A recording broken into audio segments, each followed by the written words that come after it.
At Fifth Third Bank, we're working hard to make security features a Fifth Third better. Like fraud alerts, to help you catch suspicious.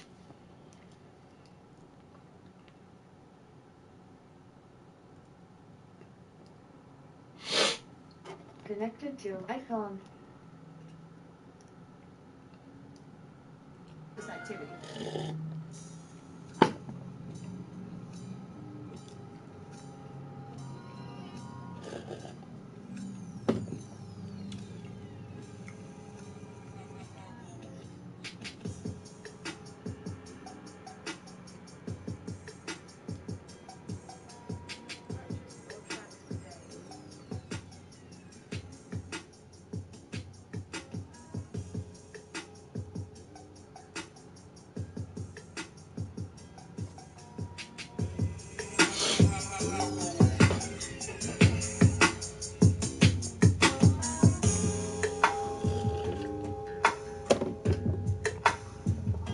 Good morning, guys.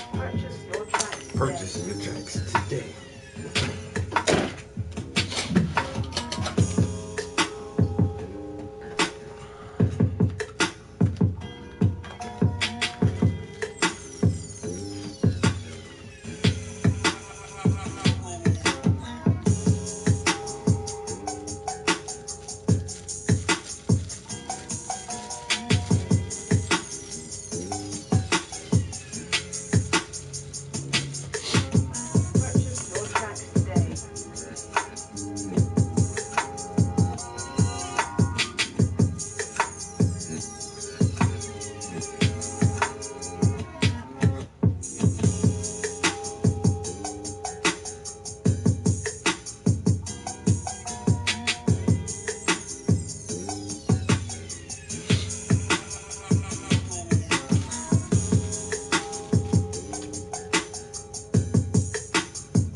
I've been creating and crafting with wood since I was a child. Woodworking makes me happy because it allows me to be creative, where I can actually design and build things that previously only existed in my mind. I can rely on Menards to provide me with whatever. Fuck that.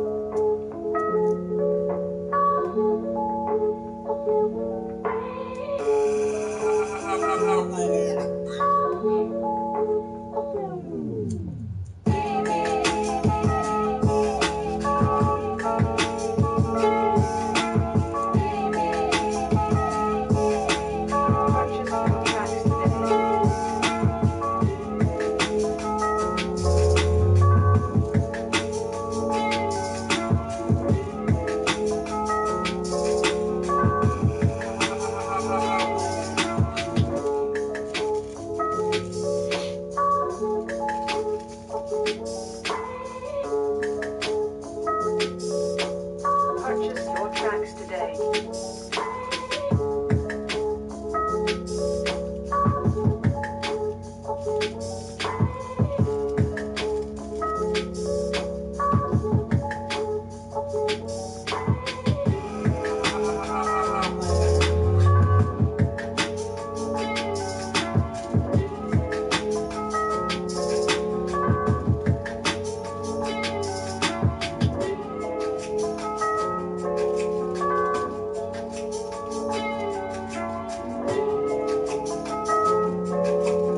Purchase your tracks today. Purchase your tracks today.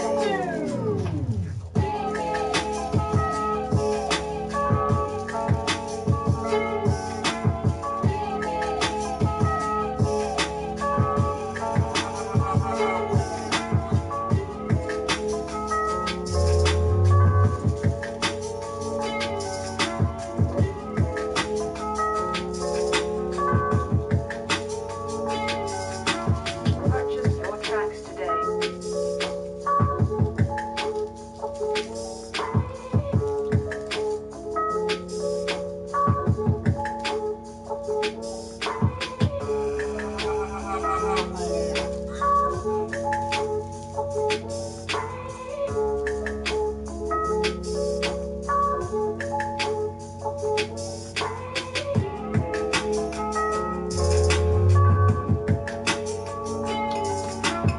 Purchase your tracks today. Purchase your tracks today.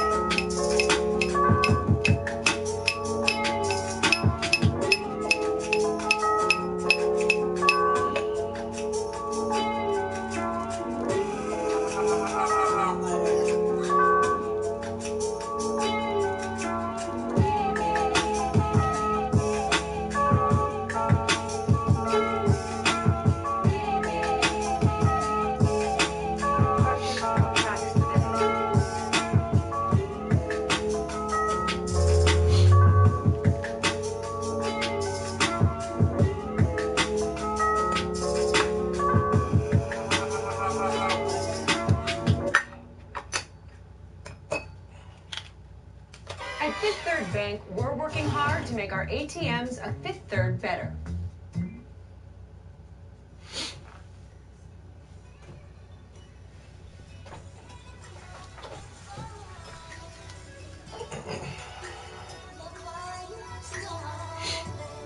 Good morning, good morning. Ain't nothing but another bad creation. You know it.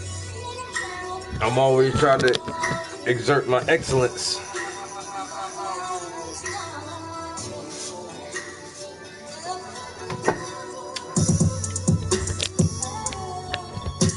This piece right here is getting really, really close to being done. I'm gonna work on this hand right here. A little more highlights on her hair. A little more highlights on the jeans. On the curvatures to make that roundness stand out a little bit more. I might do a light wash on the background. And this will be a wrap. I'll be on to the next one.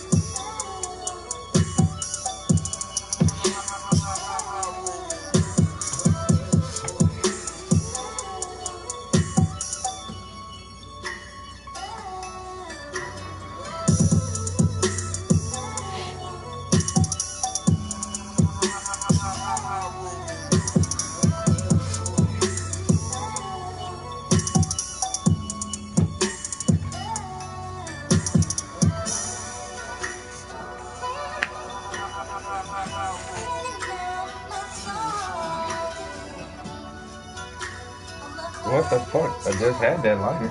I know I did. Nah, it's on the left.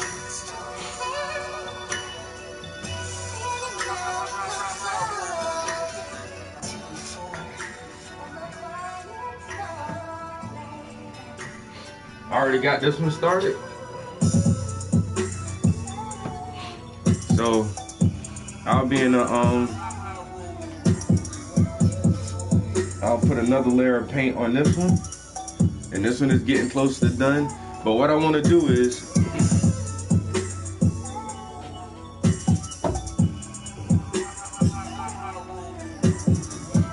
after I finish this piece, I got 2 canvases I want to prime.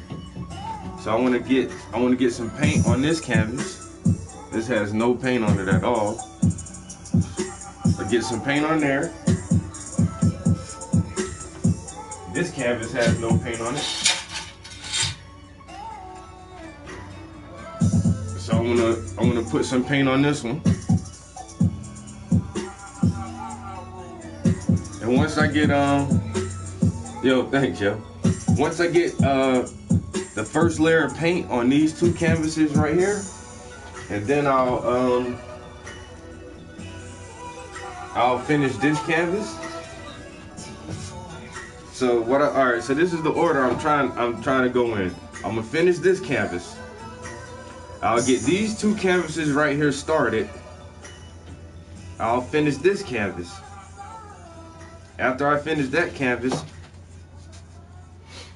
I'll finish this canvas,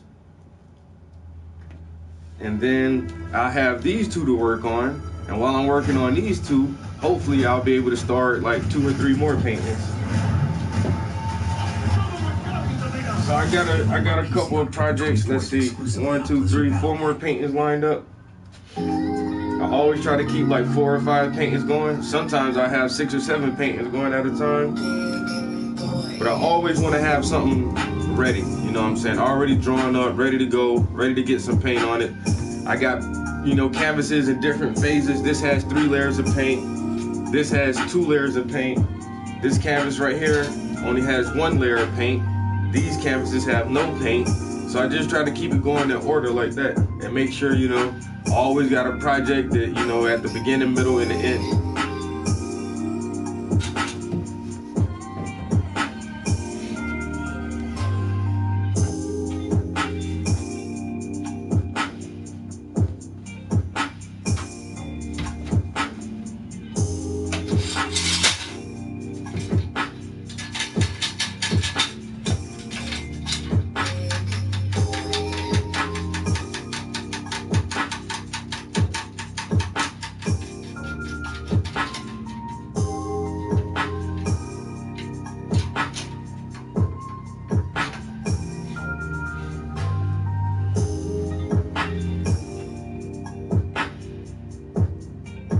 Yeah, I got some good shit coming up, man. I'm telling you, I'm working with these 2 models out of Atlanta. We're gonna do like a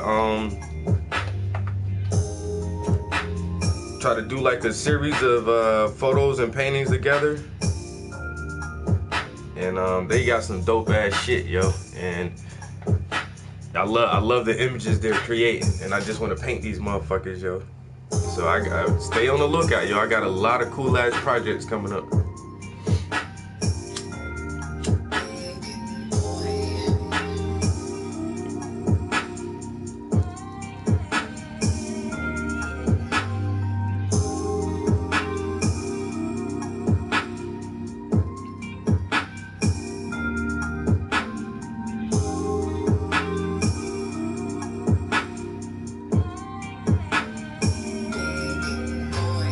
Gotta go get me some more smoothie.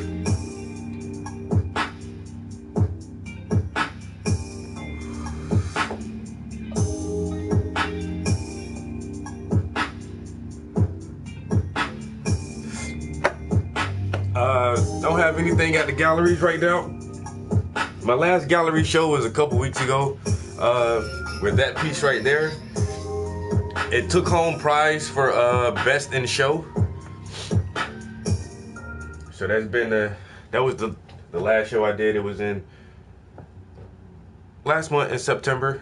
So I did the Scranton Fringe Festival for Fringe Art. Took home Best in Show with that piece. The next show that I have lined up now is probably isn't until December for our member show for one of the galleries. We have 2 member shows a year, one in June and one in December. And so I'm just trying to really get a lot of these things ready to have some new art to submit to the member show. I mean, I got tons of art that hasn't been seen at the gallery, but I want some of this newer stuff that I'm doing now to be ready for December, because our December show is a pretty big show.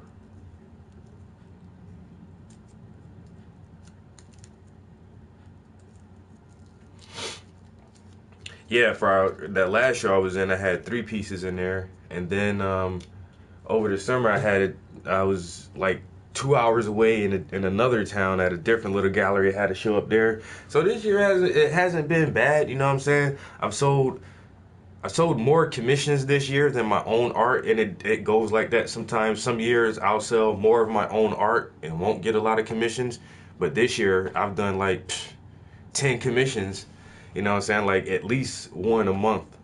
I've had all year I've been doing pretty good on commissions this year.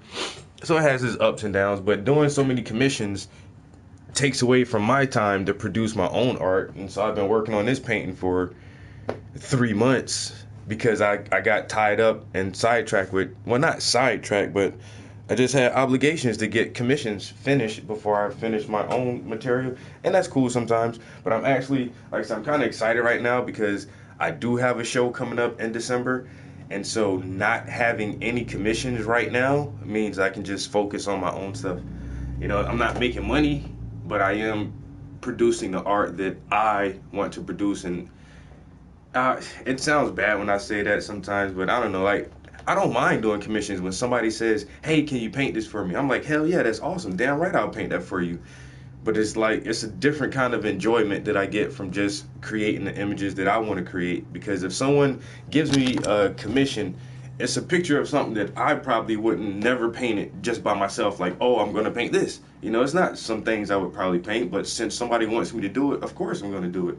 But the things that I see, the images and faces that I see and that I want to paint, I just love doing that as well. So it's all good. You know what I'm saying? December we'll see how this member show goes. Hopefully I can sell a piece. I think I'm gonna put my teapots in there actually. Just the demographics of the area that I'm in. My black art doesn't sell very well, but still lifes and landscapes, I can sell those shits all the time. Like teapots and faucets and vases and shit like that. I sell that shit. So I do have this set of teapots and I framed it, and I might put like a really, really cheap price tag on it, something like less than $1,000, maybe like $600 or $700, and see if I can get that one sold, just to get some art out there, just because I haven't sold anything out the gallery this year, and which isn't discouraging, it's just one of those years, you know. So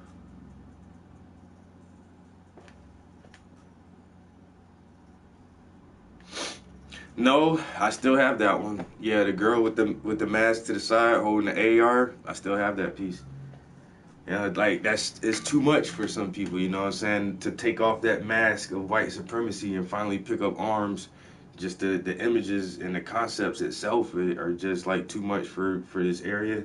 And I don't make a lot of prints, so my originals don't sell until I'll find the right buyer for all my art. And if not, I'll just, when I die, I'll just have a hell of a fucking collection of my own shit.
For that painting, it's really small. Like,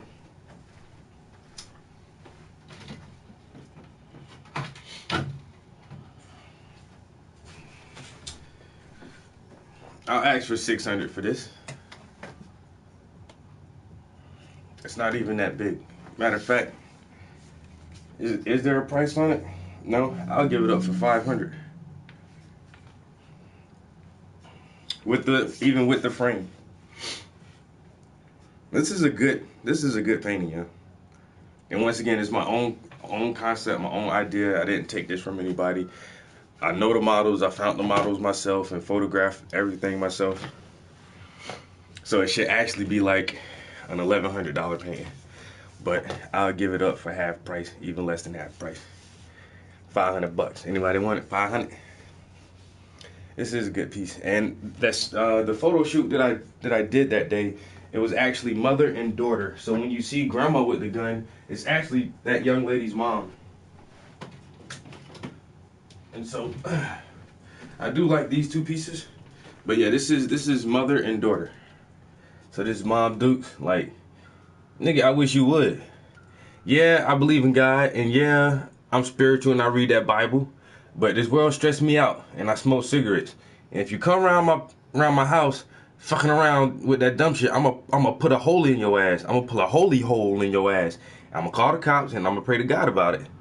Cause if this lady was down at that Charleston church when what's his face went up there shooting all them people, that motherfucker wouldn't have made it out. All you had to have was one tough granny in that church like this, and that young white boy would have been in the goddamn ground. Granny ain't playing that shit, man. Know what I'm saying? But yeah, this is, I took these on the same day. One is a little bigger than the other one. The mom's painting is bigger in comparison. But the image here is bigger. You can see that. This canvas is larger, but the image here is larger in comparison. And like I said, this is mom and daughter, and they both modeled for me the same day. I took these pictures. I had to bring some of my guns out.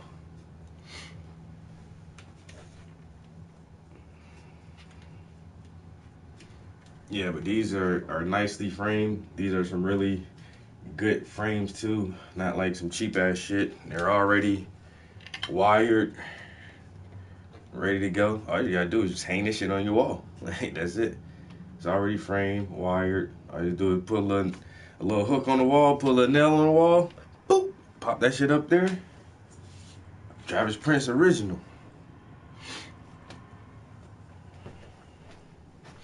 A lot of people do ask about this piece though. They're interesting. It starts a conversation. It gives you something to talk about. Let's give them something to talk about. Let's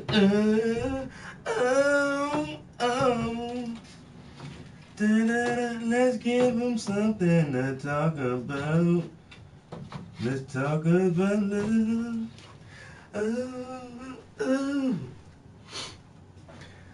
Let's get. I should have went to the gym this morning, but I was like, fuck that. Tired. I'm going to the gym today. I drink my smoothie though to stay healthy. I drink my fruit for breakfast.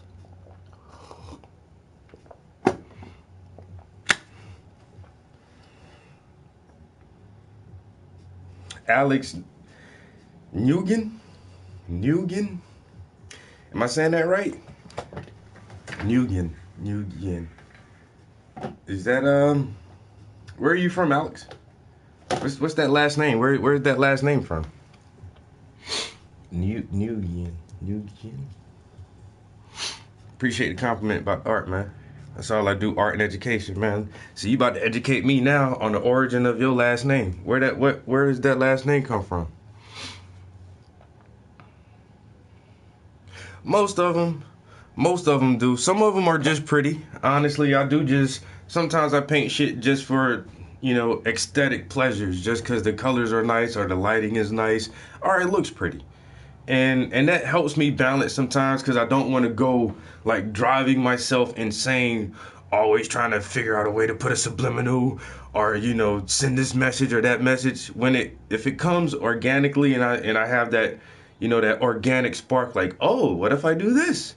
And, you know, and like that, but I don't try to push it so hard all the time. And most of the time it does come to me because that's how I think.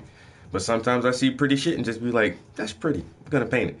No meaning behind it, you know, like my teapots. My teapots are just, it's just a pretty picture of some teapots. It's nothing really symbolic or esoteric or, you know, hidden inside the teapots. It's just a pretty painting.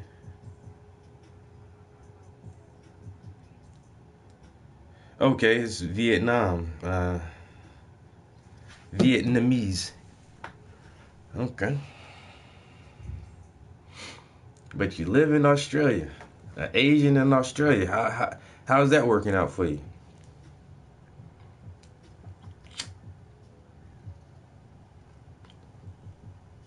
How them Aussies treat you?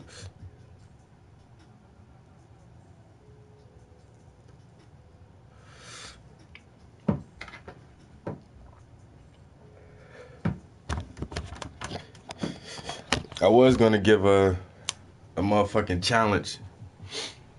I keep thinking about different ways to have giveaways or for different ways to let people win prizes. And I want to wait till there's a lot of people in here to actually hear the challenge though, because I do have one challenge I'm thinking of just to see if people really look at my art, yo, and pay attention to what the fuck I be doing. Hey, Aaron.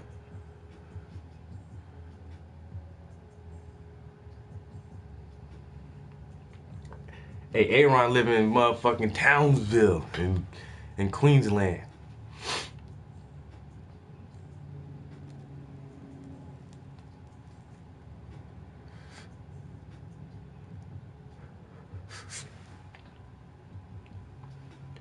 I guess you guys don't agree on the weather. You got some random ass nice weather.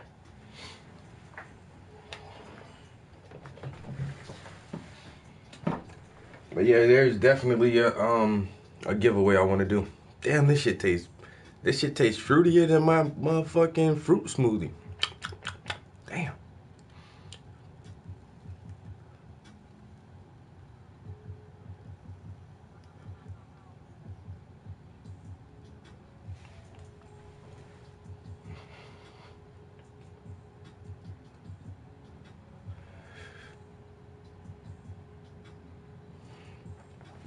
That's like where I'm at too, man. Fucking, I'm in northeastern Pennsylvania. And it's the same thing, yo. Yeah, it'll rain. It'll be like sunny all fucking day. 75, 80 degrees. And then like all of a sudden, like in 30 minutes, you'll see the sky turn dark, clouds roll in, the fucking like thunder for like 20 minutes and rain hard as hell for 20 minutes, and then it's done. It's like, what the fuck was that? Where did that storm come from? And then it's back sunny, 80 degrees. Like, that was odd, you know, and we get a lot of that shit around here.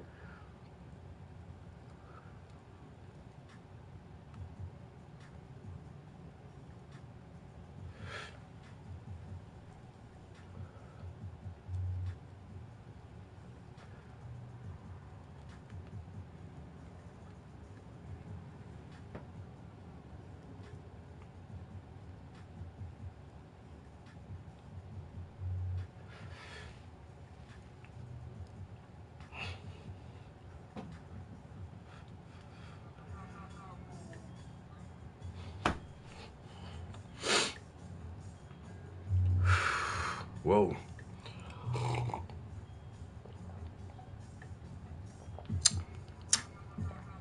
Man, that is good. Strawberry, blueberry, banana. I got some mango nectar and some passion fruit juice and a little scoop of powdered green tea and a little bit of Goya spicy ginger beer. This shit is amazing. Yo, Alex, that's what it is, bruh. hope you enjoy the stream time after time, because I ain't gonna do nothing but the same thing. Give you some education and give you some good ass art.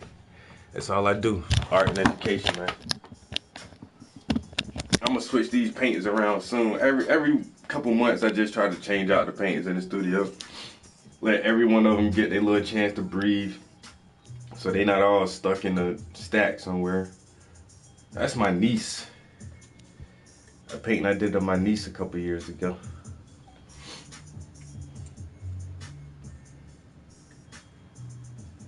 You know how we do.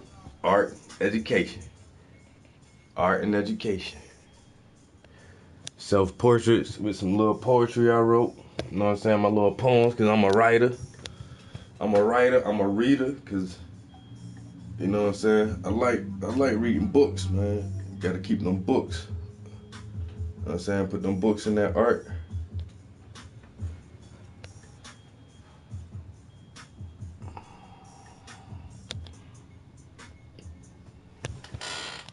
Always stand with some new projects. Those canvases I'm working on now.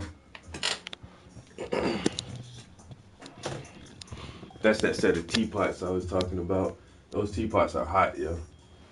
Put those in the show for December. Some old lady will buy that shit and put it in their house.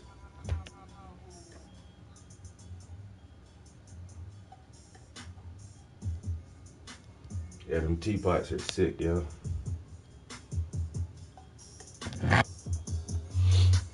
I'm just looking for more new models now. I can't find enough confident females. But I do look like that creeper type guy. I'm like, yo, show me your boobs. But it's not, it is like that, but it's not like that. And I truly understand women are so fucking, you know, self-conscious and defensive and shit. And then especially when they think to themselves like, yo, thousands of people are gonna see this. And it's like, so what? It's a painting. I'm gonna paint it. It's gonna be nice and beautiful. And they was like, I don't think so. No. So far I've only had a couple. Those other two nudes are some photographs I actually stole from offline. Public domain. You gotta love it. I really don't like doing that. Don't like taking photos. But just in order to keep myself painting sometimes, I'll do one or two. So, but I do, like I said, I have tons of other shit lined up. I got some models lined up, and I don't know, I need to contact. I'll call one girl, or I'll text one girl the other day. She said she was at work. But I still haven't found any more people who are willing to pose nude for me.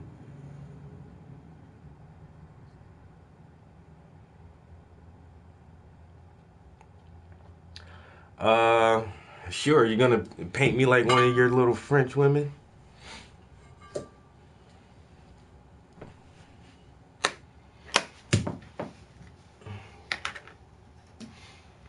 Like one of your little French ladies.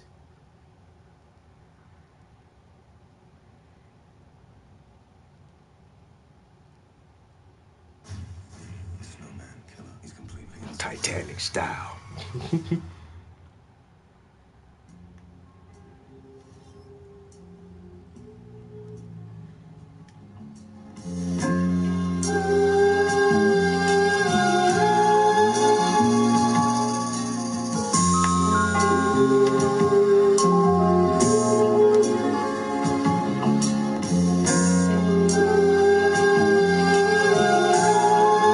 Christopher got them dope beats.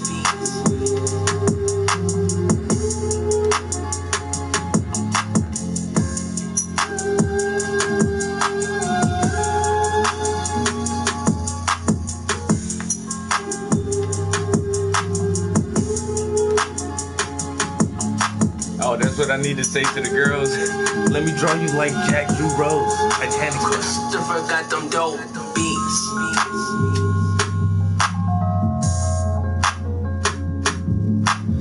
Mike something.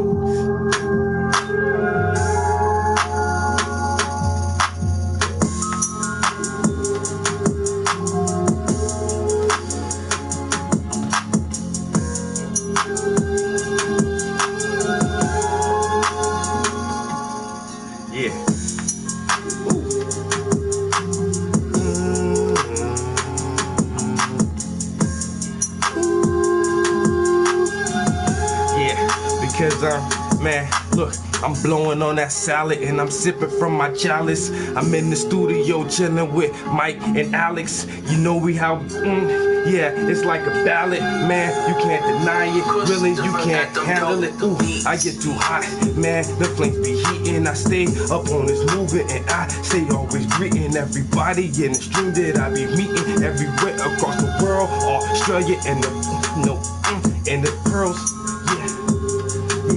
To every boy and every girl, it's our in education.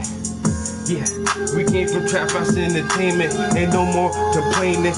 Yeah, we made it and I can't stop it, man. Cause this pain is so heinous and all this racism, man, we can't really blame it. If you really wanna change it, man, take a look at yourself. That's the first place you should start, not with nobody else. Look into your own eyes, into your own soul. Search inside your own heart, choosing your own goals, building your own mold, taking a different frame. Fuck that, I'm switching lanes, my brain too insane. So I stay on that blaze, I stay in the haze, I stay rapping for days and freestyling off of the brain, man. With this white lighter, I still spark that shit up. No, it's not a blunt, I just roll them joints and you know that I smoke and I get to the point. No, it's no joke, man, it's really what you want. Got that art and education, I told you before, it's that art and education, that art and education. Man, I'm still meditating. Yeah, I'm chilling like them Haitians. Cause shit get hard and we do it even better cause we stay up on our job. And I never pray to God, man, I pray to myself cause I know who I am. I'm the light and nothing else cause the darkness cannot find me, nigga. I stay beside me. Cause that darkness cannot find me. And I never been a Christian, man, I never been atheist. Always been this shit right here, gonna play with this. Too spiritual for you dudes. When I step in the room, yes, I get too rude. Bars. The outdoor experience. Even better when you're outdoors. So get out more with available fully active all-wheel drive in the Kia Sorento and Sportage. Both earned IIHS Top Safety Pick Awards. And the Kia Sorento was ranked highest in its segment in initial quality by J.D. Power. Discover the new Kia. Get up to $4,500 total cash on a new 2017 Sorento. I'm blowing on that salad and I'm slipping from my chalice while I'm in the studio chilling with Mike and Alex. That's the only bar, that's the first bar I can remember, yo.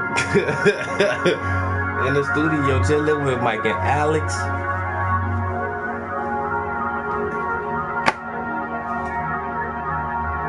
I gotta get painting in a minute though. I really do. This channel.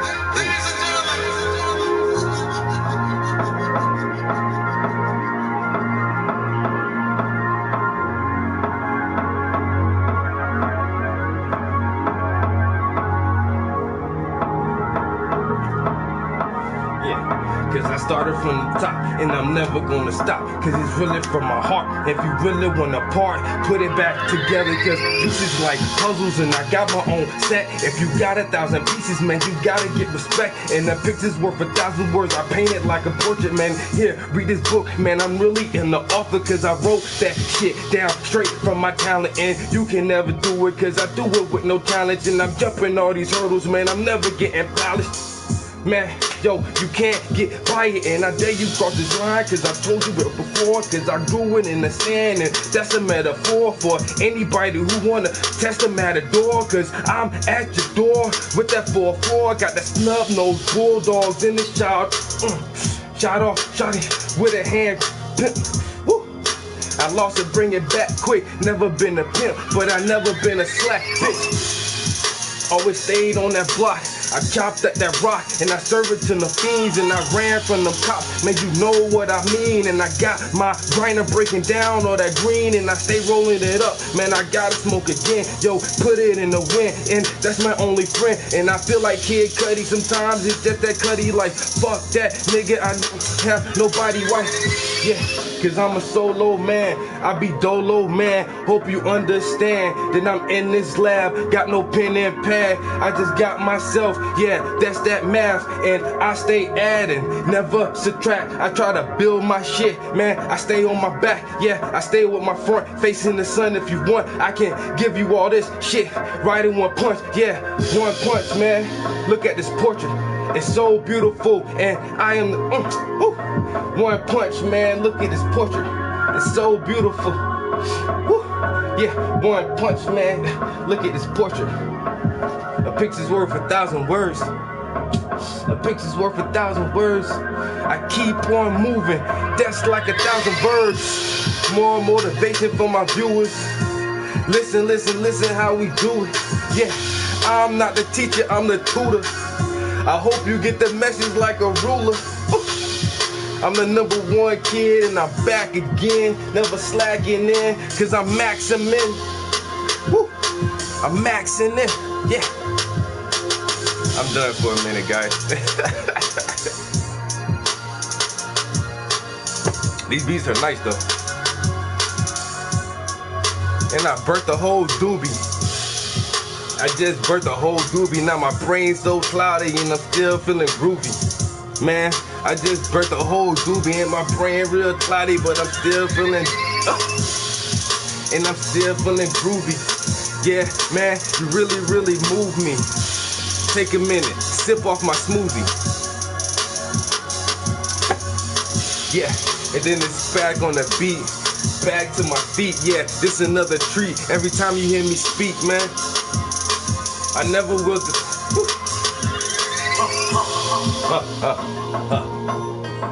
Some Rick Ross shit.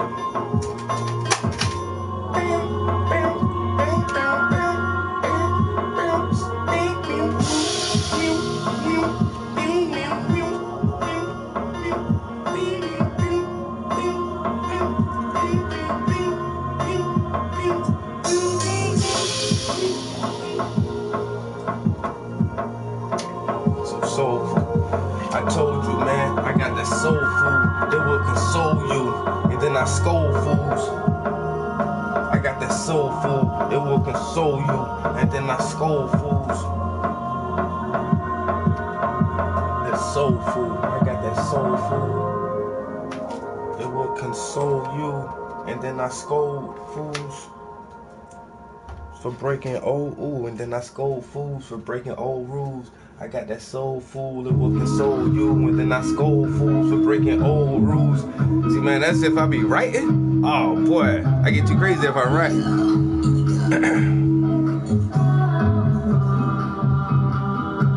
I'm not the teacher, I'm just the tutor. The teacher stepped out for a minute. You know, I come in, I spit my little shit, I back right back out. I ain't the teacher, I'm just the tutor, man. Yeah, I'm trying to give you a little bit extra help. You know what I'm saying?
So the darkest brown I got up there is some Van Dyke brown. I put another little dab of that just now. Get a little bit of that Van Dyke brown. I'm gonna get some of this permanent orange. Give me a little dab of this. That seems to be running low. Running low on that permanent orange. Need a refill. And then that looks like some Bernie Ochre. Did I put Bernie Ochre right there? Oh man, I gotta go light with the Bernie Ochre, bro. This is the most expensive tube of paint I got, yeah. Word up. This is made by Old Holland. it's so expensive. This is the only tube of Old Holland paint that I can afford. But this tube of paint was $27. This, 27 bucks, yo. Imagine trying to buy like 10 or 12 tubes of this shit, yo. How much bread you gonna spend, man? Damn. $27? This shit is... How many ounces is this? Holy shit. It's good though. This is, man, like the fucking consistency of it in the pigment. Oh my god, it's just like painting with butter, yo. And one of my favorite artists, who is a career artist, and this dude makes fucking bread. I'm telling you, he makes bank. And he's like, oh, when I really get big, like I don't know. It's weird because he is famous, but he's talking like he's not. He's like, oh, when I really get big, I'm gonna buy old Holland paint, and that's the only paints I'm gonna use. I'm like, dude, you know you can afford that shit now. Oh, when I really get big. That's crazy though. My man is a trip, yo. Yeah, that Old Holland is no fucking joke, yo.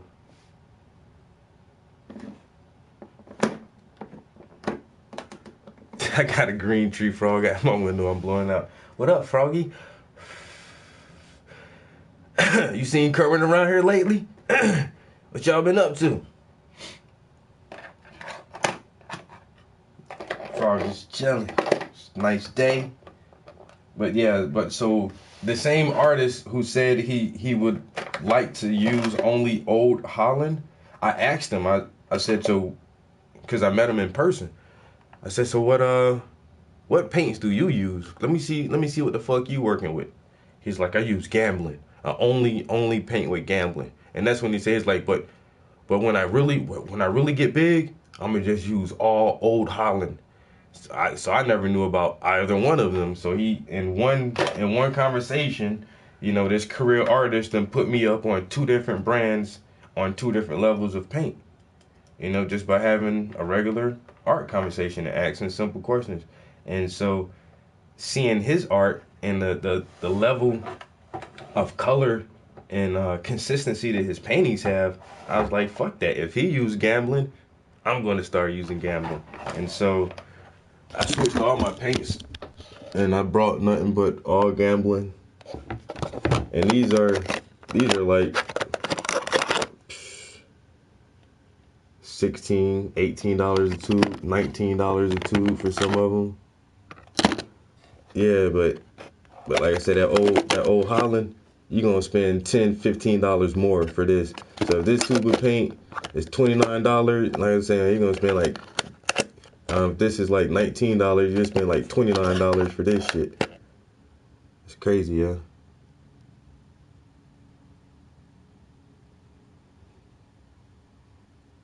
I get 20 pieces done for 12 bucks. That's what it is. And some other artist told me that shit too. He was like, yo, Trap, man, you spending all that money on them expensive ass paints, all them colors, and you put all them colors on your canvases, and then you gotta charge so much for it, and they don't sell. I'm like, dude, you think selling art is if you think selling art is my main goal, then you don't understand it. Do I like selling art? Hell yeah. Is that my main goal? No. My main goal is just to stay productive and produce beautiful pieces of art that try to convey a message or some emotions to people. You know what I'm saying? Does it matter if somebody buys it? Nope, because I like paint and I'm gonna paint anyway. You know what I'm saying? If this camera wasn't on, I would still be in here painting.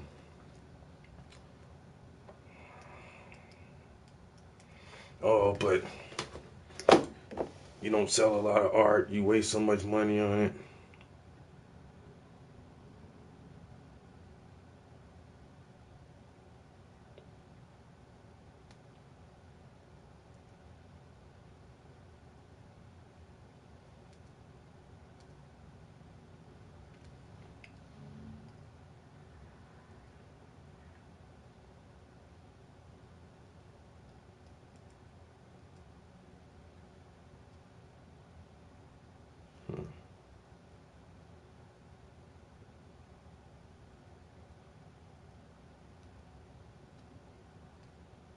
Got a couple messages I'm replying to real quick.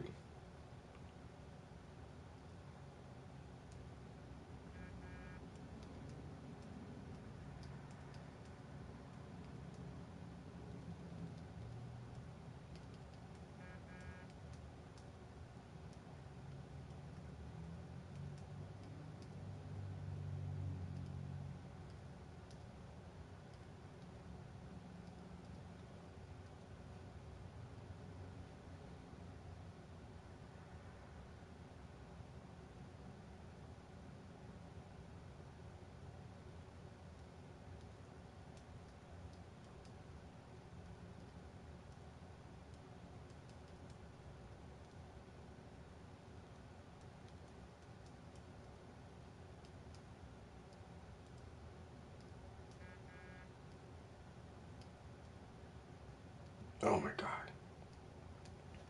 All right, everybody's trying to get me to do stuff today. I wasn't trying to do shit today, yo. Nah. But that's not a bad thing, because I really didn't have anything planned. So one of my homies like, oh, call me, I need to talk to you. I'm like, all right, as soon as I get finished streaming. And somebody else is like, yo, you want to go check out this place with me later on? I'm like, yeah. He's like, when? I'm like, as soon as I get finished painting. So now I got a day full of shit just that fast. Like literally didn't have anything planned, and now I had one thing planned. I do have to drop a piece of art off to UPS and get it shipped out to Michigan.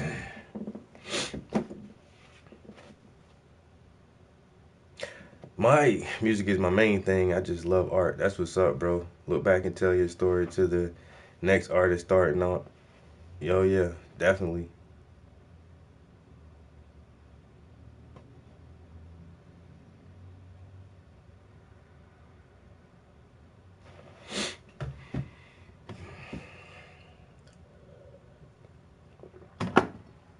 All right.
Yowie. Yowie!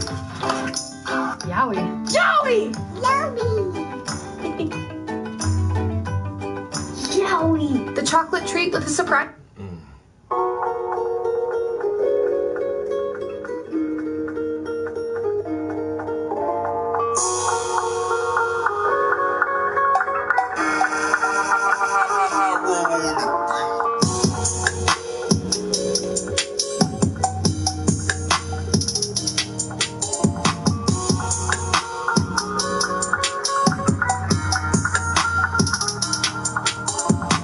Purchase your tracks today.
tracks today.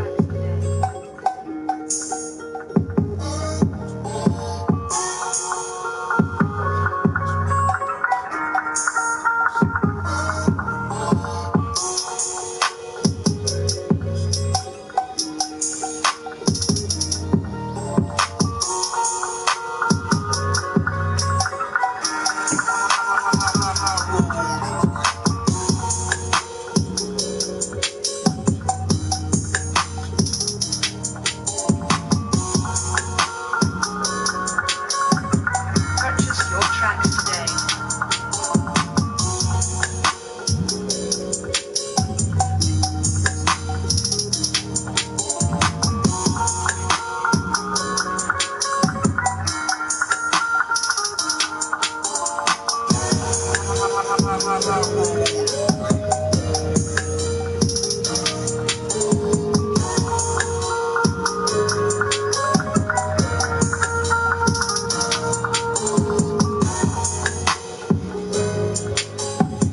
Purchase your tracks today.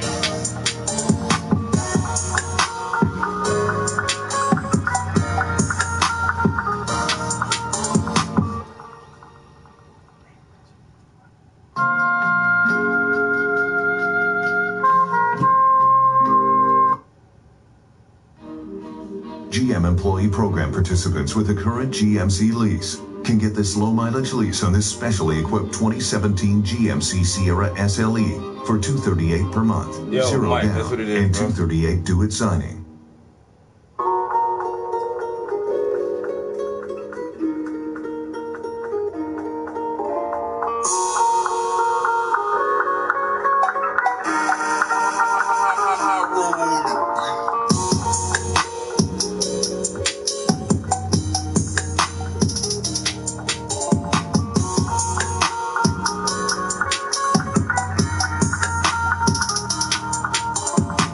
Purchase your tracks today. Gotta add that shit to the list right there. Yo, Marshall, that's what it is, man. Thanks, yo.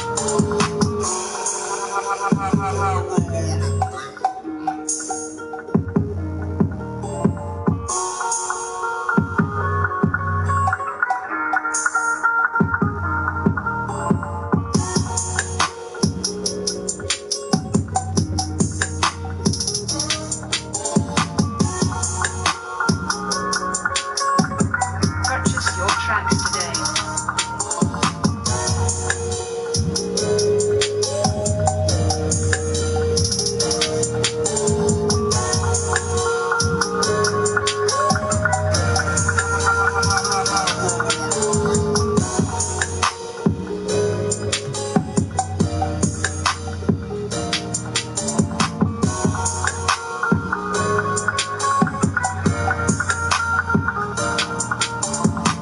Purchase your tracks today.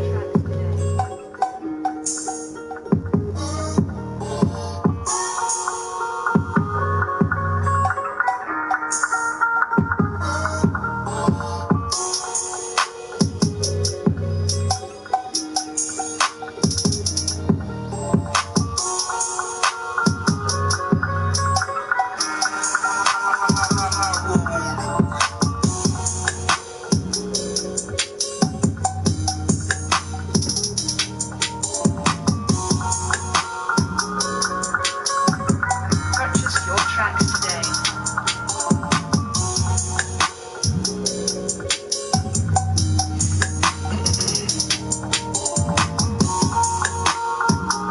Yo, I like this beat. I had to add that shit to the list, yo.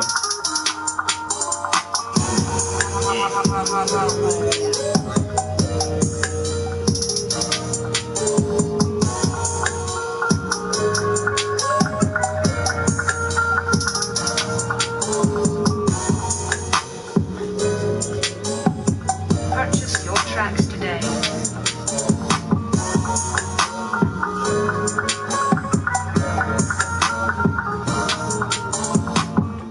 Yeah, I like that. I'm gonna come back to that one.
I'm a painting motherfucker. Been drawing my whole life, and you can ask my mother. I do it like no other. Freestyle with a brush in my hand. What a sucker. To try to step up to this man. Better knuckle up if you want to bam. Cause you might get grappled and then slam right on your head, fam. And I am not playing cause I do that. Yeah. Just cause I'm an artist, don't think I'm retarded. And no, I'm not no soft bitch. Boy, I do this thing. I've been all in them streets. I know all of that game. Yeah, and I ain't searching for the fame. I'm just trying to do my own shit and stay in my own lane. So I ain't making no noise. I just stay up in the studio playing with my toys. And my toys is a bunch of paint tubes and some brushes. Do it like just some tubes and some brushes. And I'm so glad to entertain y'all. Come back for the same song. Still on that same track, but it sound like something different, like you never heard that. Man, this cat is so original. I really like to listen to him. It's so digital. Man, I lost it. Yeah. I'm just freestyling and painting. Freestyling and painting. No complaining. I'm just contemplating my place in this world. My place in this world, cause I'm freestyling and painting. Just freestyling and painting. I'm not complaining. I'm just contemplating my place in this world. It won't let me skip this commercial. If only we were born knowing how to retire. Learn how you could get a check every month for life. TIAA.org.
Why it take you so long to finish one painting?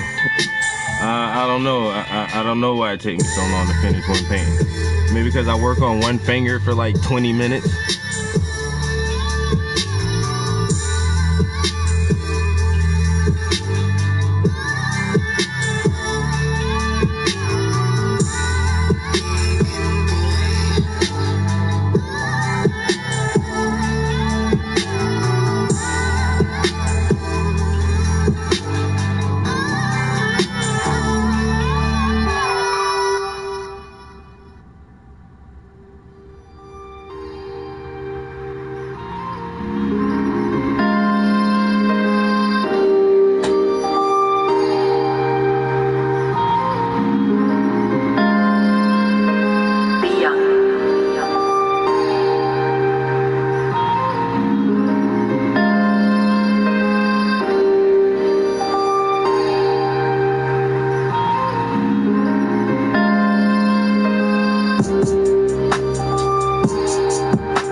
Love it too, Sub.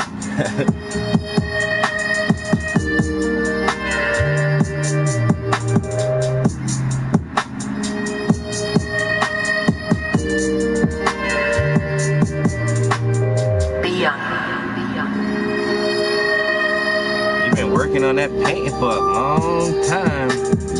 Yeah, I have. It's all good. I got time.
Why you charge so much for your paintings? Gee, I don't know why. I don't know why I charge so much for these paintings. Cause I just whip these things together so fast, you know. I just throw them together. You know, all I do is slap some paint on there.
Christopher got them dope beats.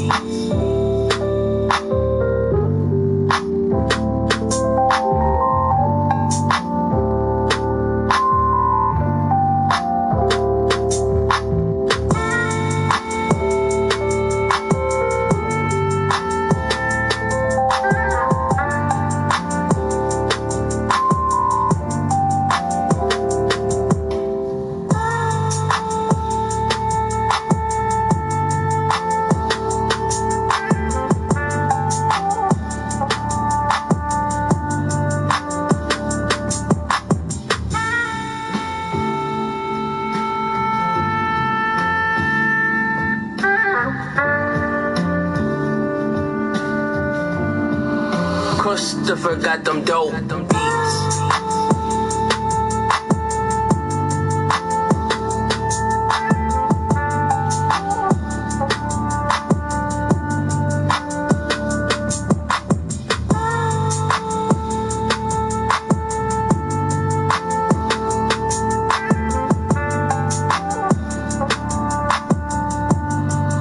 Christopher got them dope beats.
Foods, what up? Triple M, my man. What it do? What it do? What it do?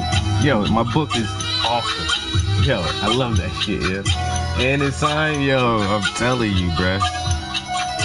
Got that good Payku signature. I got 2 signatures from Payku now, yo. That shit is fucking amazing. I got some historical shit going on over here, man.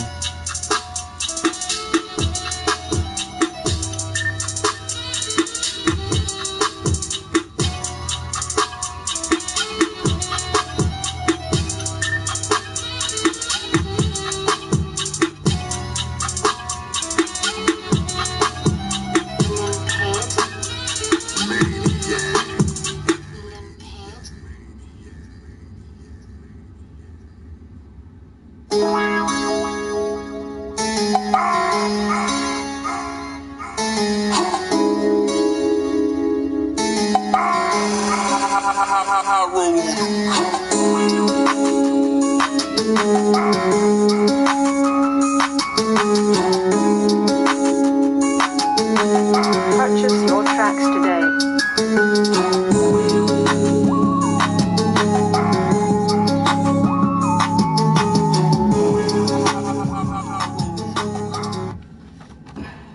You could have saved her. I gave you all the clues.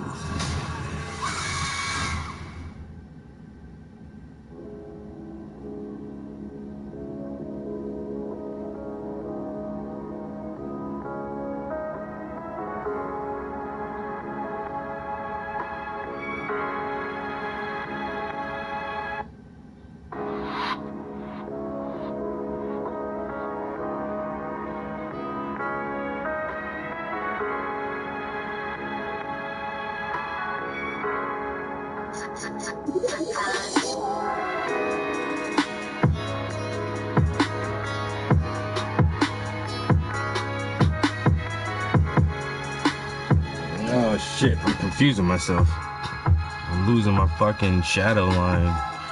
Let me do this part first.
people had a battery level icon, you'd see a lot of us in need of a recharge.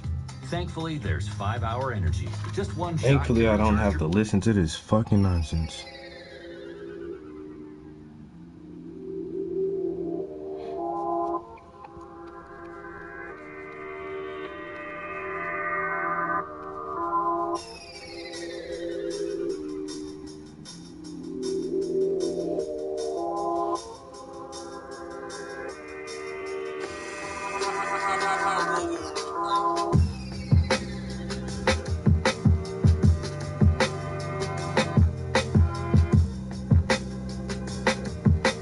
Purchase your tracks today.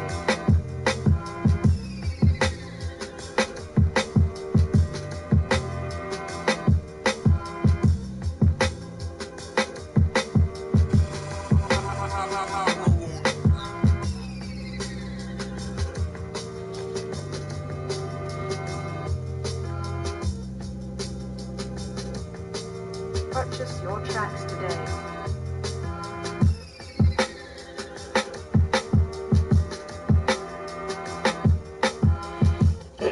Yo, Joe, send me some information in the picture, man. We'll work something out.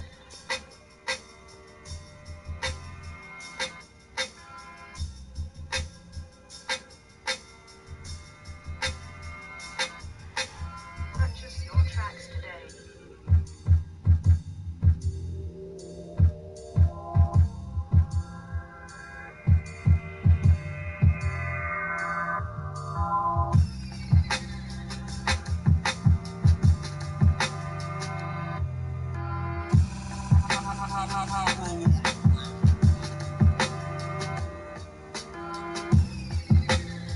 I'm still fucking this up some kind of way. Okay, I see what I'm doing wrong, actually.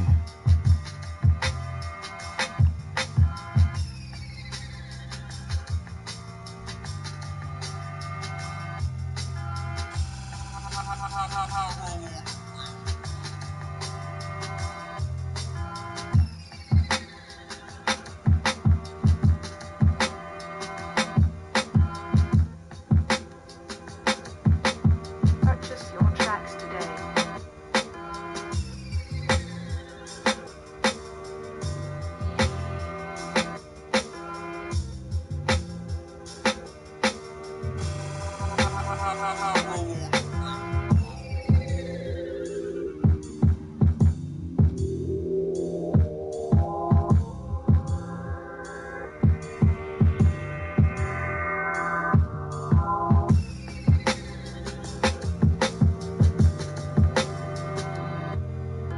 Purchase your tracks today.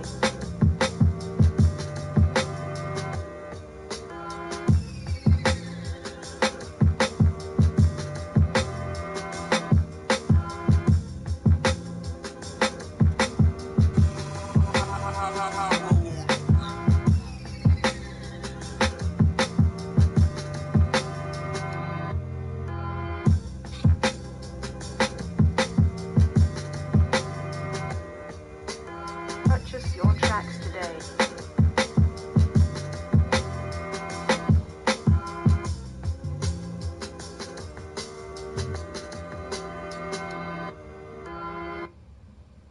Let's see what happens when Wi-Fi becomes X-Fi. With Xfinity X-Fi, you can actually personalize your at-home Wi-Fi experience. So you can see which devices and which people are most active. Fantastic. Yeah, we don't have any of this stuff. Take the Xfinity X1 challenge.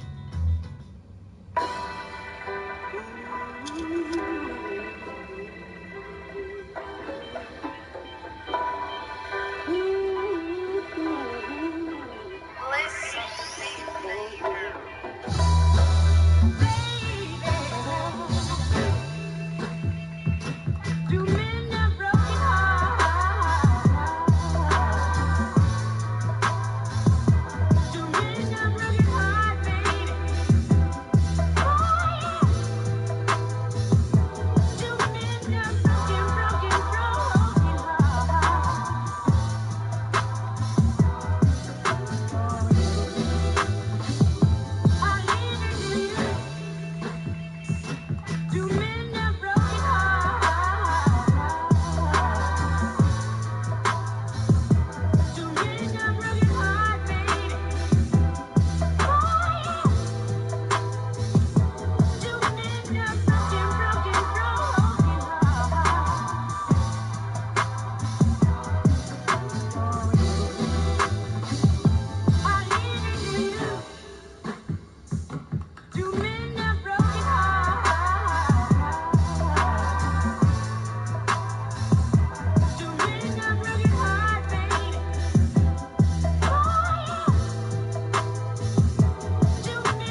Oh, you know how I do, bruh. Ain't no better way to pass my time.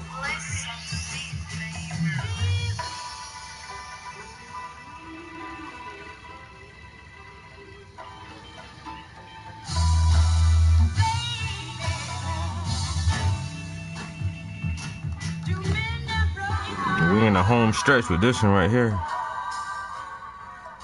I can see the light at the end of the tunnel coming up.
Ain't nothing like a good old boom bap beat. Boom bap, boom bap, boom, boom bap. Boom, boom bap, boom bap, boom bap, boom bap, boom, boom, boom.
listen to the smooth sounds of Rick and Daddy's music.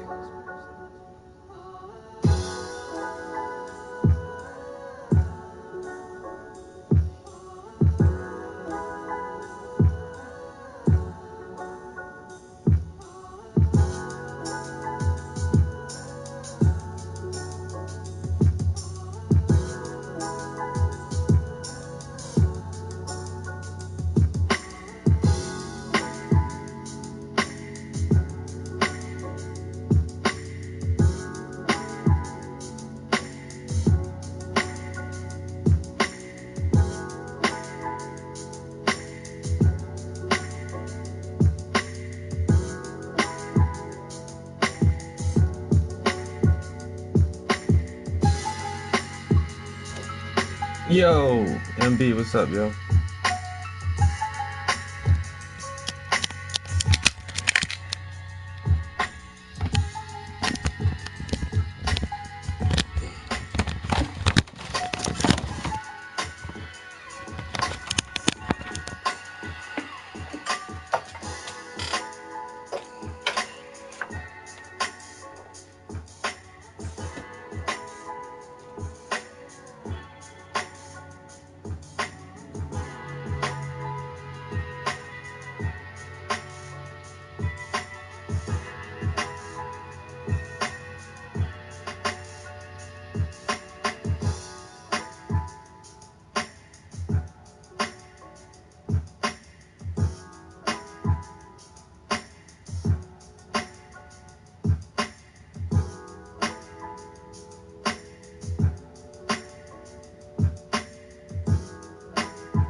Alright, that's enough of that. PlayStation gonna shut my fucking stream down for doing that.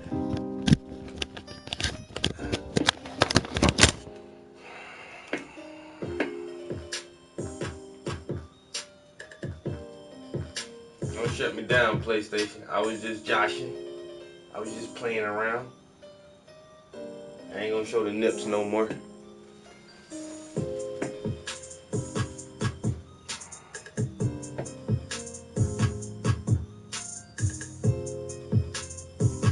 How the fuck did I do that? Shit.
Nip slip.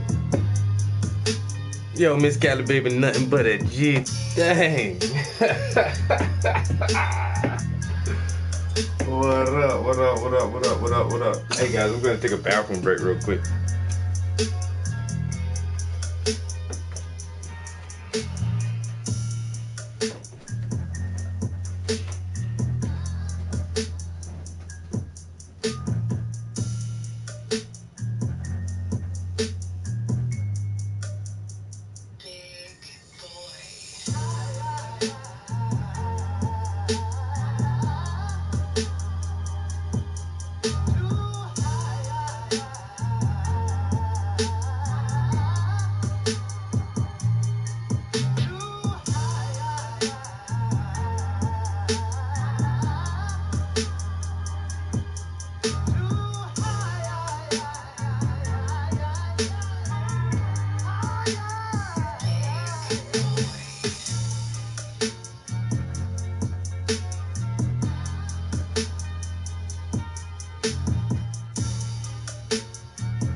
Oh man.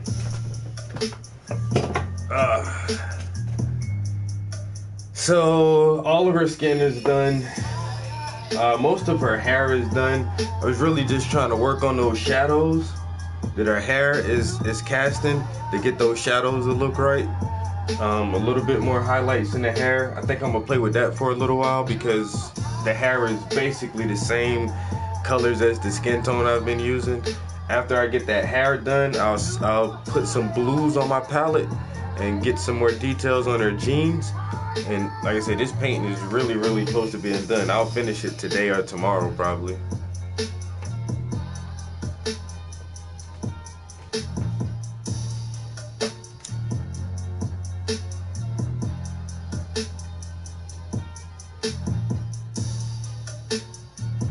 Honestly, her hair shouldn't take too much longer. Kevin, what up, what up, what up? All the way from Canada. Hey? From Canada, eh?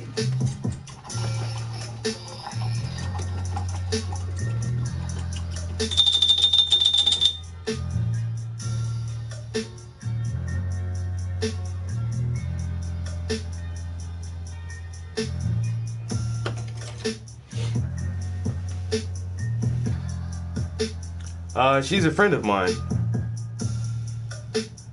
I think I'm just going to keep it as it is so you can see the actual line for the mirror reflection. I was going to do something real fancy, but I think I want the set of nudes that I'm doing to be more organic and more like lifelike and more realistic. So I'm not going to do like some super hyped up background or nothing like that. Just keep it as organic as possible. Yeah, Kevin, I sell a lot of art. You want a piece? Yeah, you can, like I said, you can tell that she's in front of a mirror just with those lines. I was contemplating doing something else, like really trying to amp up the background a lot, but like I say, for these nudes, I want them to be more organic, just simplistic photographs of the women being themselves. Ha ha ha ha ha, that person looks like Snoop. Everybody says that. But yes, I've painted her before.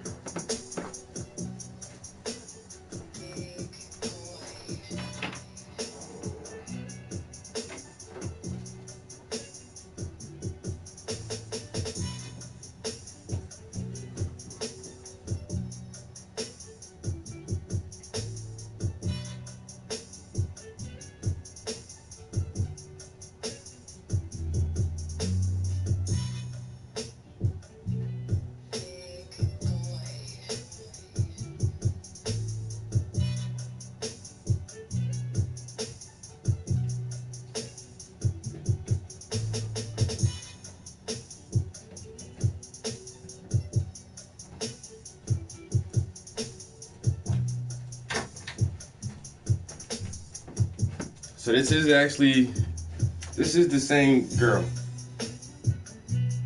I took these photographs on the same day. So we did a outside photo shoot. I still have like,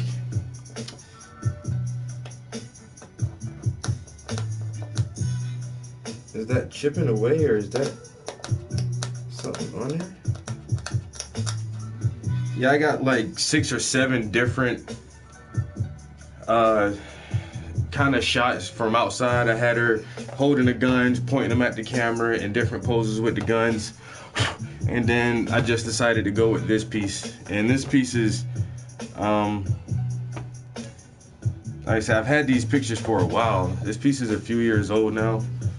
And so we did this photo shoot outside, and then I said, hey, would you mind posing topless? And she was like, nah, sure, no problem. So we took a couple topless photographs, and like I say, years ago, I decided to go with this picture. I've had this picture right here for about 6 or 7 years, and I've just never felt comfortable enough to actually paint a naked lady or semi-nude. And so this year, I figured, like, what the fuck, yo? Go ahead and give it a shot. I think my technique is strong enough where I can make it look as good as I want it to look. And I don't know, I didn't want to like scare people away in my early years trying to get recognition as an artist. So I didn't want to just come out like, naked boobs and shit. But now I feel like people understand my art and they understand me and some of the images and concepts I try to put in my art. And as I feel like as long as I do it tastefully, then this new series I'm working on to be pretty accepted.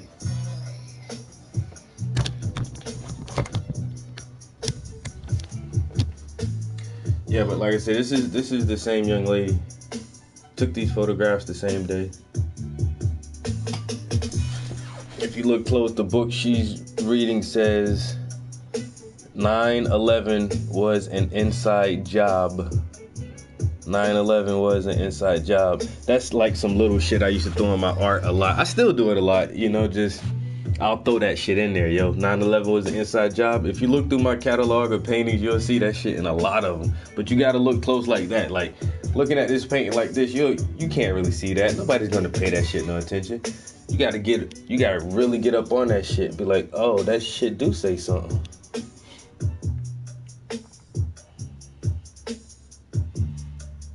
Yeah, but she's ex-military. She did some tours overseas and everything, so don't think she don't know how to use them guns. Like, she's a trained killer, just like anybody else who's been frontline military. So yeah, so you got sexy, strong black woman who actually knows how to defend herself and who understands the benefit of self-education, all wrapped into one, yo, the Black Beauty. You know what I'm saying? Knowledge, power, strength, self-determination, education is so much, you know what I'm saying? Then just outside in that sun, that, the beautiful sun, people, we can soak up that sun, yo, we love that shit.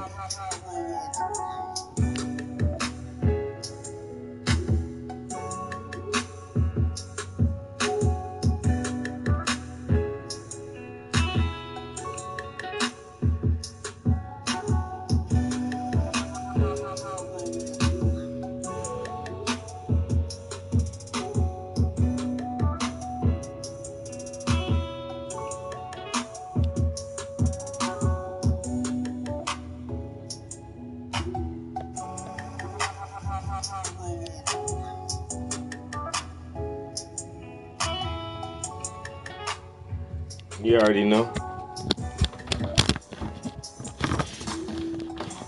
Gotta decode it like Da Vinci.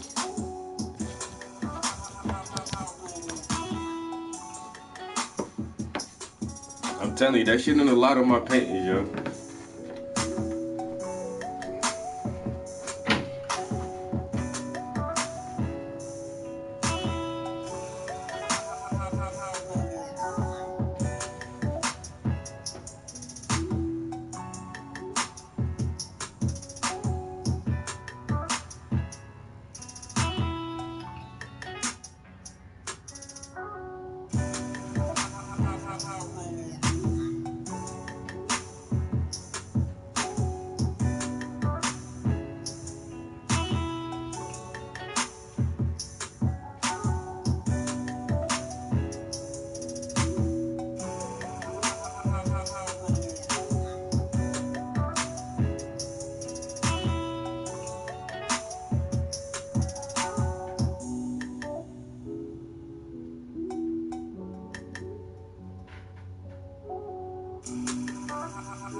Damn. Had to go in the archive just now. I missed the whole door.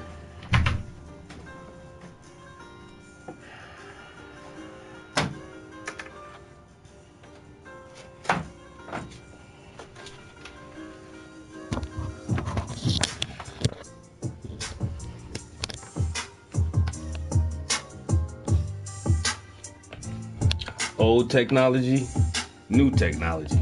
Old tech, new tech.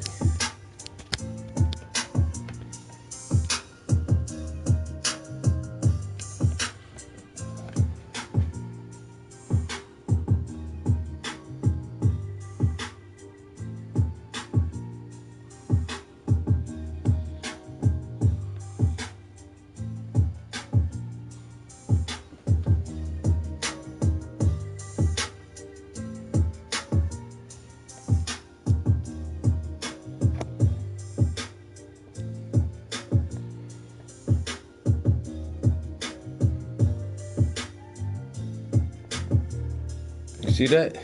9/11 was an inside job.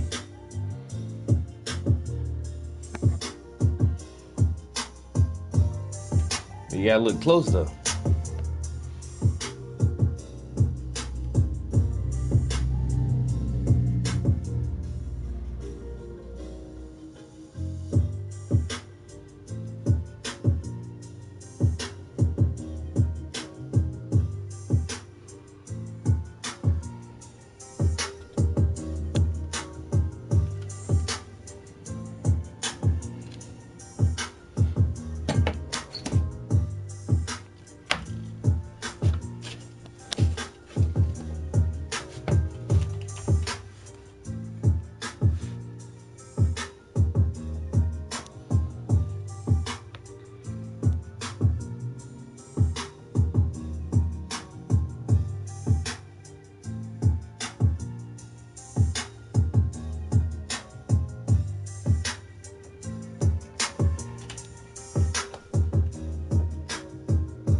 Make that out. Oh, right back there. Oh damn, that glare is so bad. It says 9/11 was an inside job.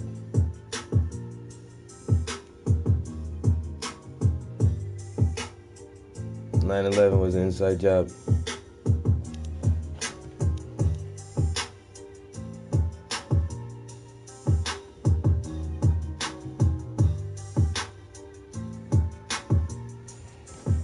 Black on black violence is not the problem.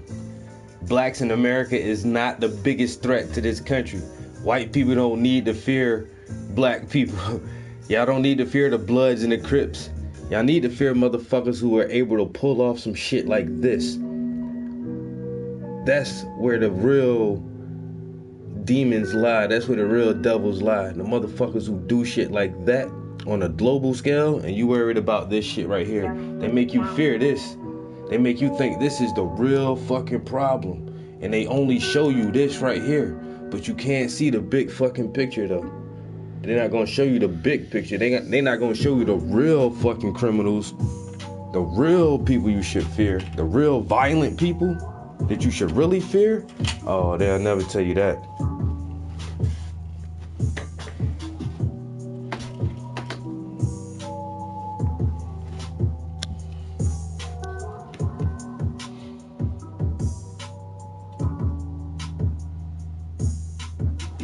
Oh yeah, you already know, man. That's why I make disclaimers all the time. I'll never commit suicide. I don't ever think about killing myself. I love my life. I love life. I enjoy life.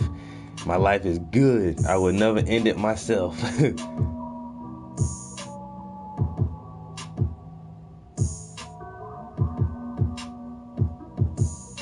You already know.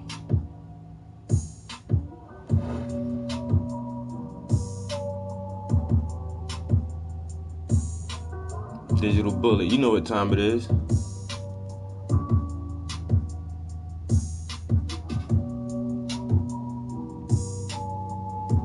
The Order of the Rose. Motherfucking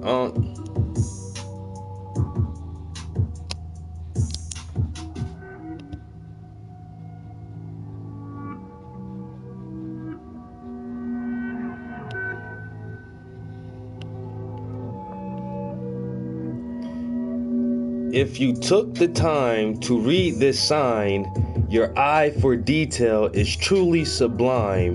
So with a little bit of research, surely you'll find that 9/11 was an inside job.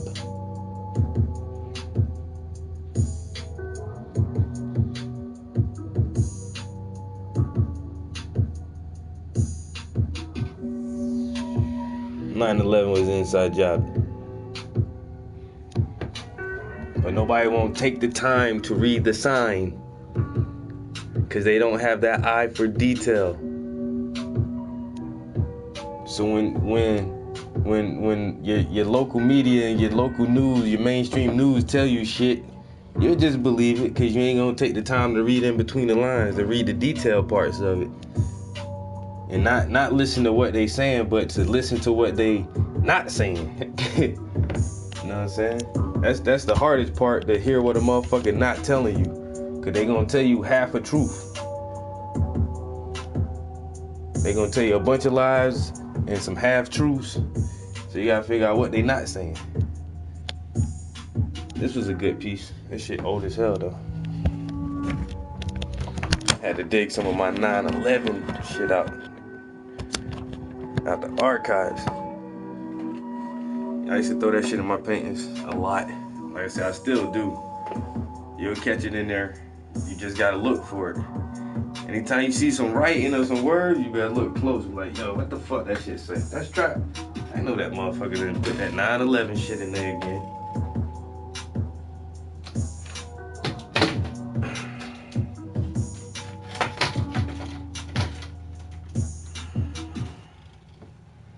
I don't have enough room for all this shit in here.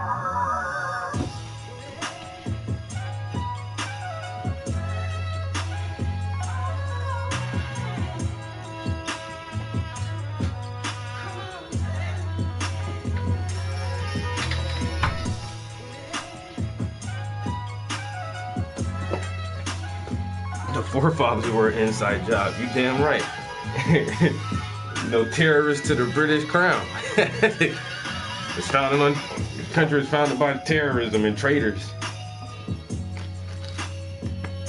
The motherfucking founded on stolen land by traitor terrorists, and then they sold people on stolen land. Let's make America great again, guys.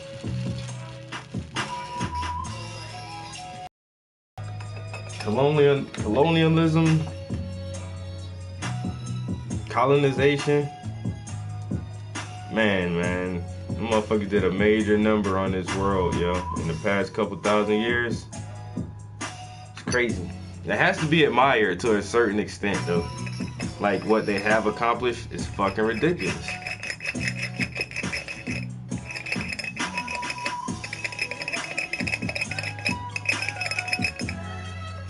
It's some old take me to church shit right here.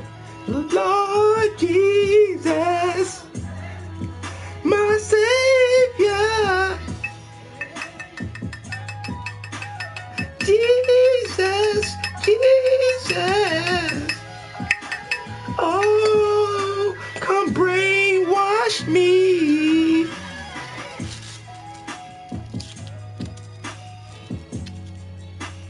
Jesus. Go to church on that shit.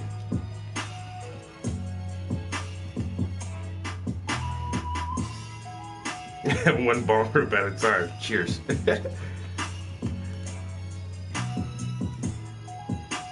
Trump presidency is this son job. Oh my god. Yeah, our political atmosphere right now is fucking laughable. I swear, it's just, man, oh man. What is this country doing? Jesus, come brainwash me. Jesus. You know how they be singing in church.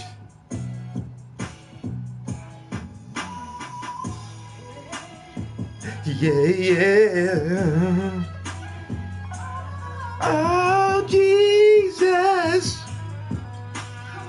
Come on, brainwash me with your religion. Brainwash me with your religion. Jesus. A white man from the Middle East. A white man from the Middle East. What? It don't even make any sense. Jesus, brainwash me.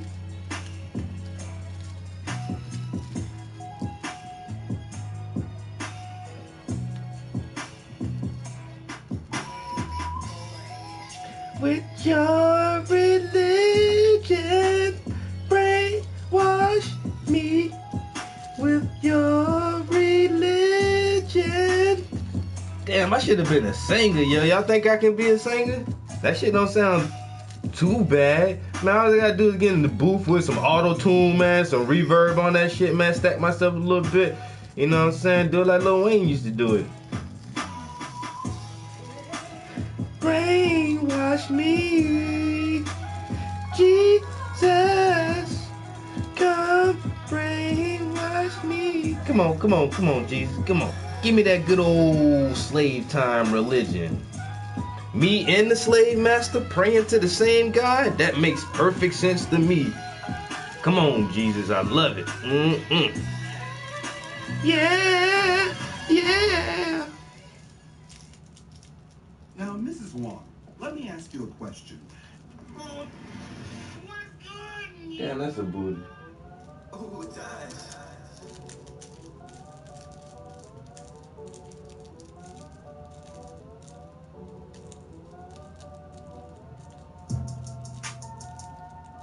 That truth just does, but no, there is nothing wrong with admitting the U.S. was manipulated. That's what I say, man. Just a motherfucker know history is like you're wrong because you're stating facts about historical events. Like, no, this country's fucked up. Look at it historically. You can take it, you know, century by century, decade by decade. I don't give a fuck, yo. This shit is fucked up. Since its inception, it's never been a great place. You know, for certain people. For some people, it's never been a great place. For some people, it was a great place, and then it wasn't a great place anymore. And then for some people, it didn't start out as a great place, but now they've made it great for them.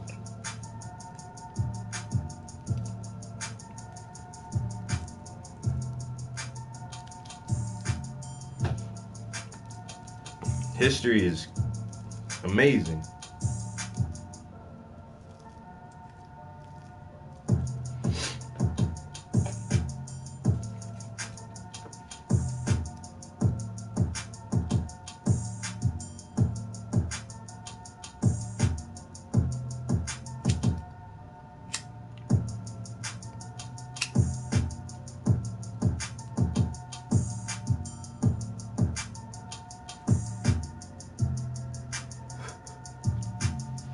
Word, that's what's up, y'all.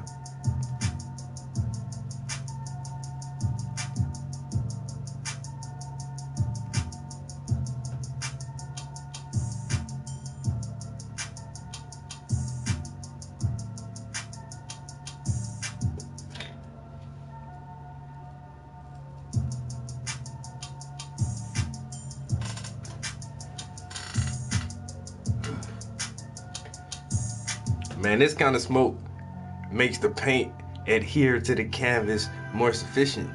I don't know what you're talking about, man. Smoke not gonna yellow, not gonna prematurely yellow the paints, man.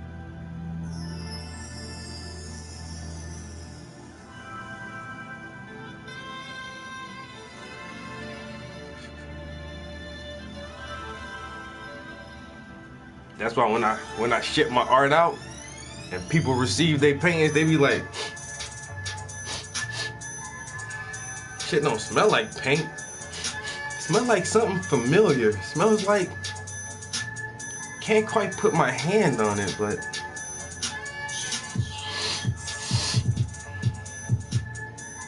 is that weed? Is that, this painting smells like weed. Odd. That's strange. Smells like a skunk in here.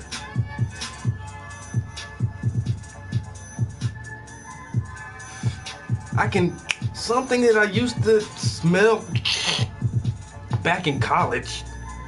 It reminds me of something from college. I just can't place my finger on it. But I don't know what it is, but the painting is beautiful. But the smell, it just pulls me in. It's really odd. It brings back this sense of nostalgia. It makes me feel good. I feel calm when I look at this piece of art.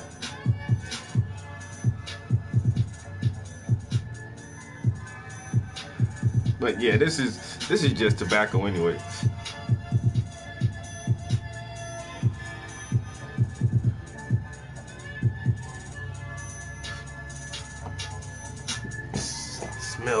Smells creative.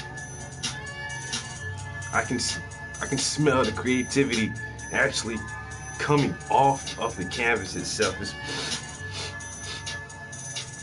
has a really danky smell to it, you know, earthy. It smells really earthy, organic. I like it. I like it a lot. I'm gonna have to order some more paintings from this guy.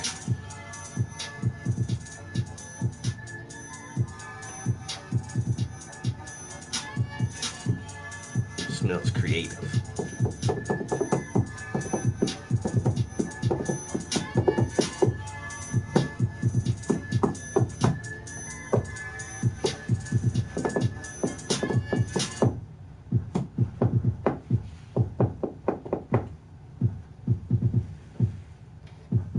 Oh, y'all didn't, for everybody who didn't see my new book, for people ask me who my favorite artist is, it's that guy I'm in the picture with right there in that painting. So that's me, and that's Fahamu Peku.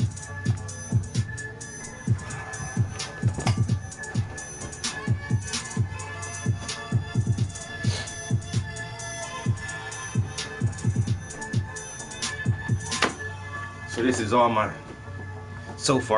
little collection of Fahamu stuff. I gotta get more stuff though. I'm ordering one of his t-shirts. So I went to one of his gallery shows in New York. I got a chance to talk with him there. That's where we actually took the photograph for that painting. So I have the flyer from Fahamu Peku, Black Lives Matter, from 2016. He was a part of a symposium for Basquiat, because Basquiat was one of his main influences.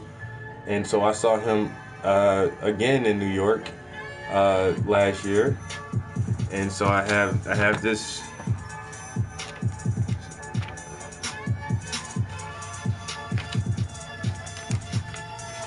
I have the schedule from the symposium. There go my man right there, Fahamu Peku. He gave a really good talk about, cause everybody calls Basquiat the radiant child, but Fahamu just went all against that shit. He was like, yo, Basquiat was a grown ass fucking man. Everybody stopped calling him a fucking child and all this other shit, and his how simplistic his art was. This was a grown ass man with a complex fucking train of thought, and his art was complicated as fuck, yo. And he really spoke out for Basquiat. That shit was a good lecture to listen to.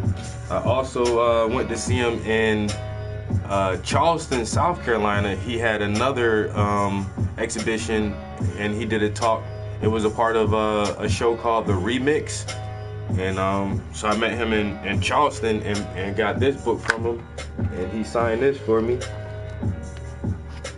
Keep creating, to the homie Travis. And so this was his older book, the collector's issue. And some of his older stuff. And then I got a pair of his socks, because he makes all kind of shit, yo. The fucking Fahamu Peku socks. It says Fahamu Peku is the shit. He that's his own personal hashtag. He puts that shit on everything, yo. Fahamu Peku is the shit. So I got some Peku socks. And then he just put out this new book called Visible Man. Oh man, this shit is so dope, yo.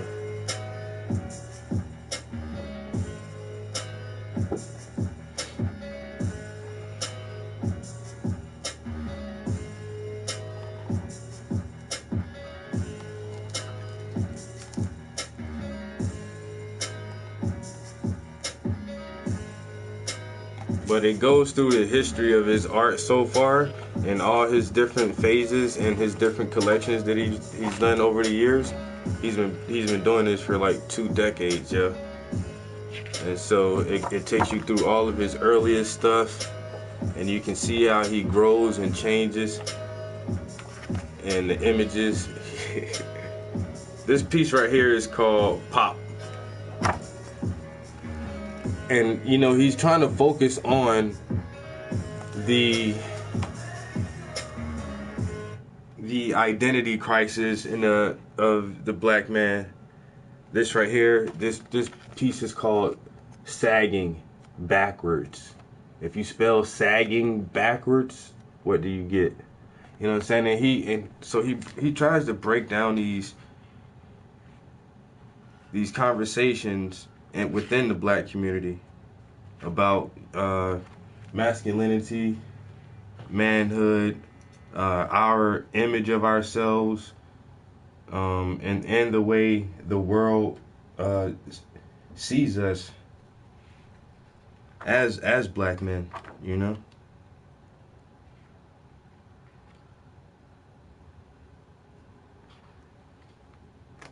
So he did this whole Second Childhood series.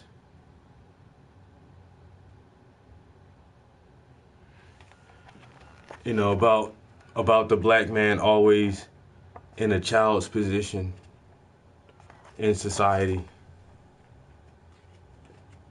and how they want to try to keep us in a position of being a child. Yo, his shit is like the truth, yo.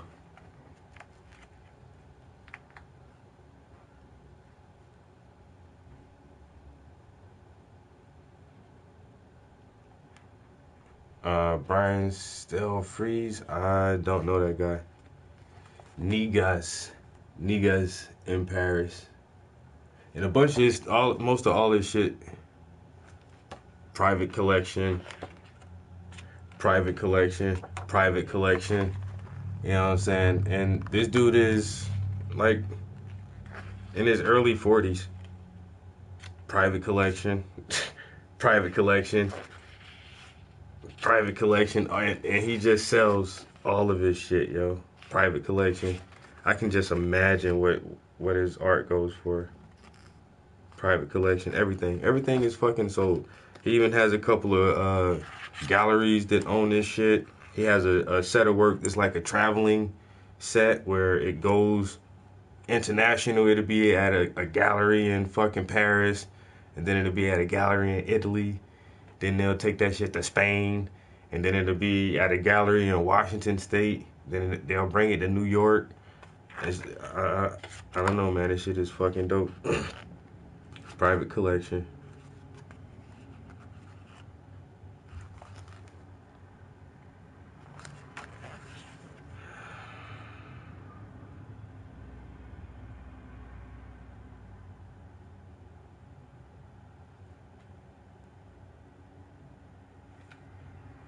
Yeah, but you gotta love his imagery and the messages he's putting in there.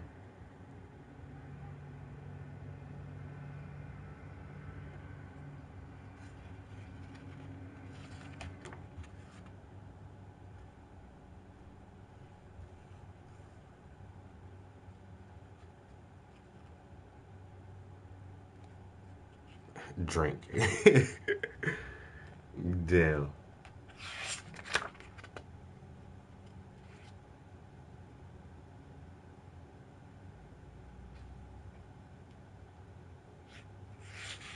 Niggas in Paris, for real. 2012. Private collection. He did the Real Niggas Don't Die series. Oh man. But I gotta go through. I've looked through most of it. I want to go through and read some of the editorials and stuff that's in here, yo. I need to take a picture of this and post it on Instagram. It has this cool ass fucking cover on it. The sleeve, well, the cover is cool, but the sleeve it comes in that's crazy. And this dude, I don't know, he honestly can't be making tons of money off of this stuff because this book really didn't even cost that much. I was like, yo, that shit is cheap as hell. Like, word? Gotta get that. Should get 2 copies. Should get me 2 copies of that shit. But so yeah, if you guys want a copy of that book, go to fahamupeku.com and you can order a copy. It's like I say, it's fairly inexpensive, yeah. And then he actually signed this one.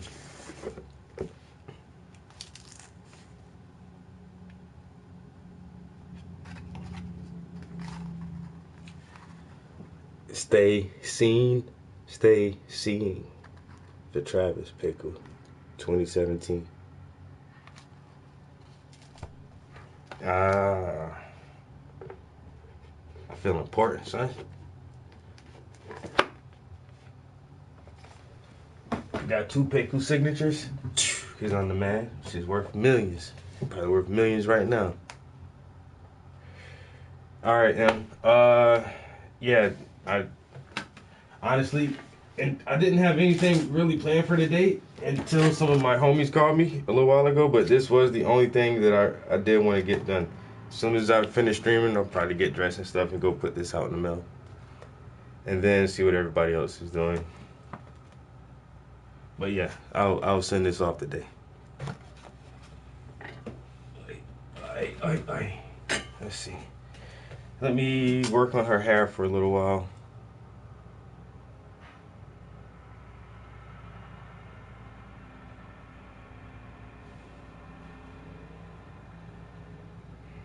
All right, no problem.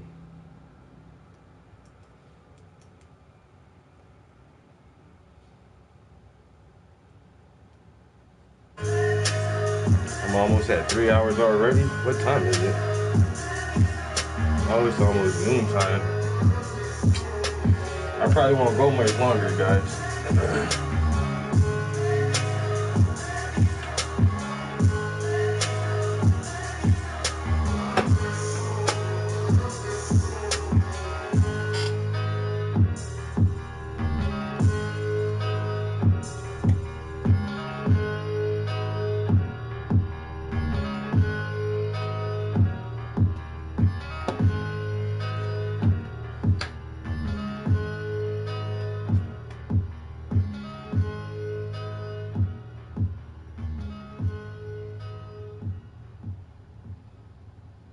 Making strides is like a huge party.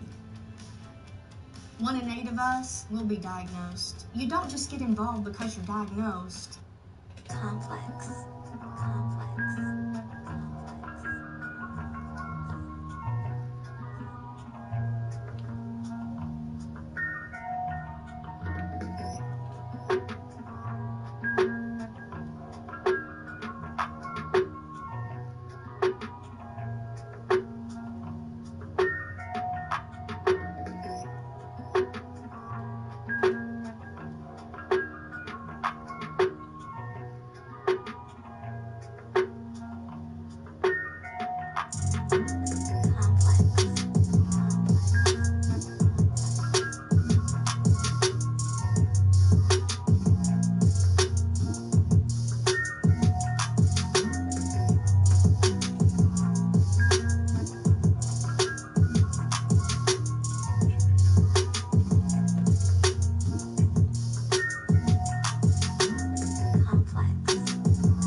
I can be selfish, narcissistic, and self-destructive, but underneath all that, deep down, I'm a good person, and I need you to tell me that I'm good.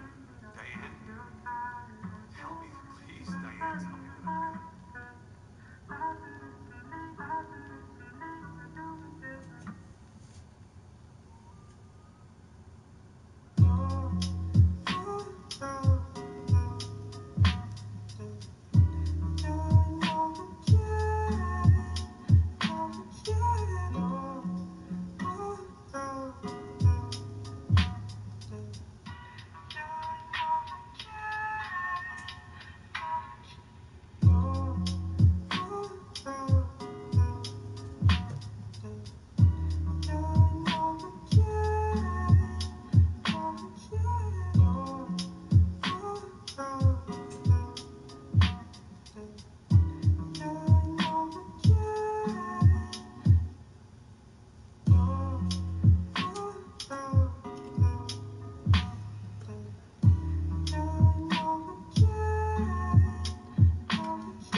Christopher got them dope beats.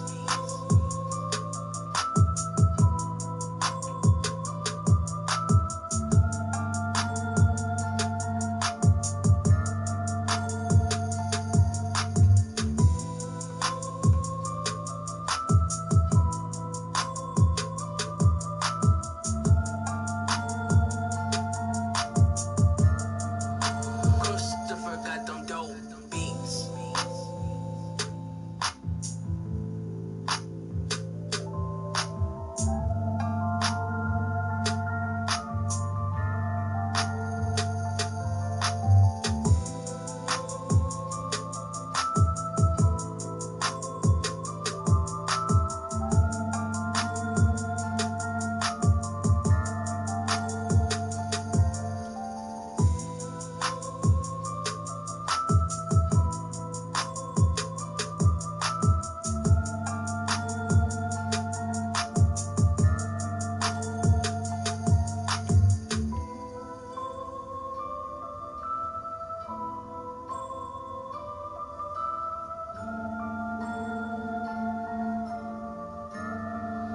Christopher got them dope beats.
pushed me. So one day I'd be ready. You always told me I could be whatever I wanted. And now I'm ready. Get ready to vacation on a whole new level at Universal Parks and Resorts.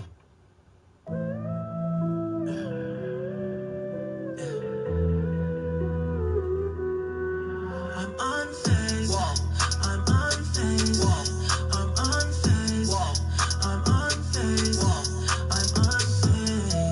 I'm unfazed. I'm unfazed. I'm unfazed. I'm unfazed. I'm unfazed. I'm unfazed. I'm unfazed.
Yo, Jalen, do you ever work from life or do you prefer photos? Reference. Dim TV life models tap out after 2 or 3 hours. Painting picture hella easier. You can take your time, no rush. Damn, bro, you're talented. What up, what up? Dim TV, he damn said it right for me, yo. I have done life drawings before. Never a painting from life, but I have sat down and drawn people. And it's just easier for a picture. People move.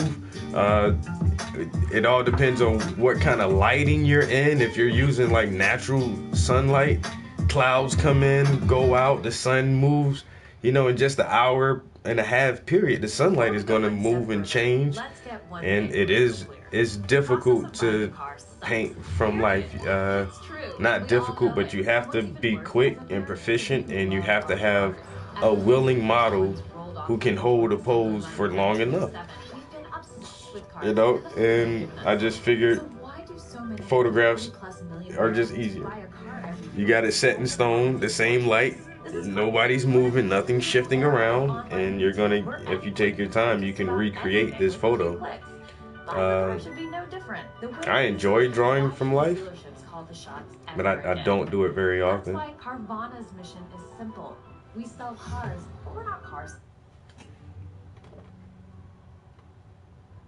There's one of the local galleries has a live drawing class every second Tuesday of the month, I think.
tires that go as far as you. Get up to 60,000-mile limited treadwear warranty with Firestone Destination LE2. Get up to $100 on a Firestone Visa prepaid card by mail when you buy a set of 4 eligible tires.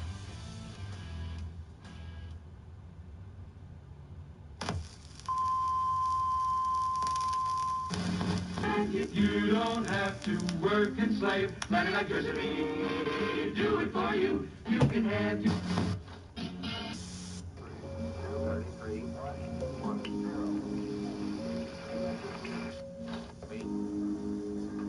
I will never say that progress is being made. If you stick a knife in my back 9 inches and pull it out 6 inches, there's no progress. If you pull it all the way out, that's not progress. The progress is healing the wound that the blow made. And they haven't even begun to pull the knife out, much less try and heal the wound. They won't even admit the knife is there.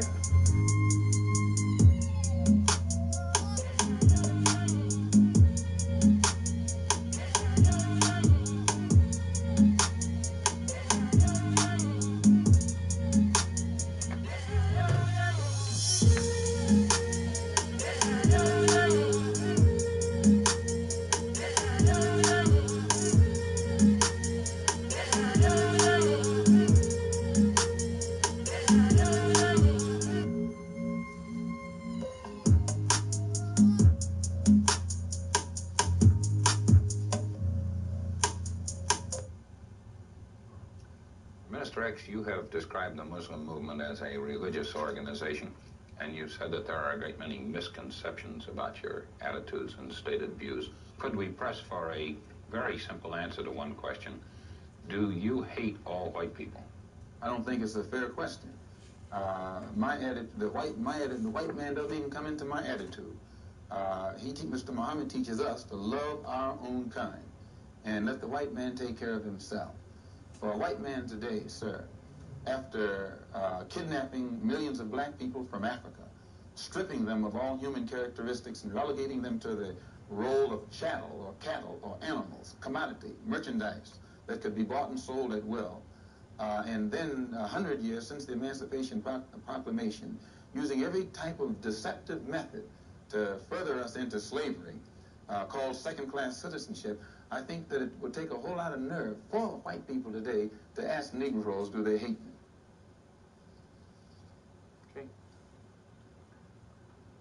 In New York, Malcolm X famously visited a police station to denounce the violence. I'm not satisfied with the fact that the police in this downtown area has punched one of our brothers in the mouth, and the brother wasn't breaking any law. He was only selling papers, and it would be dangerous for them to get the impression that we endorse Martin Luther King's philosophy of turn the other cheek. In Harlem, Malcolm X gave full voice to his anger.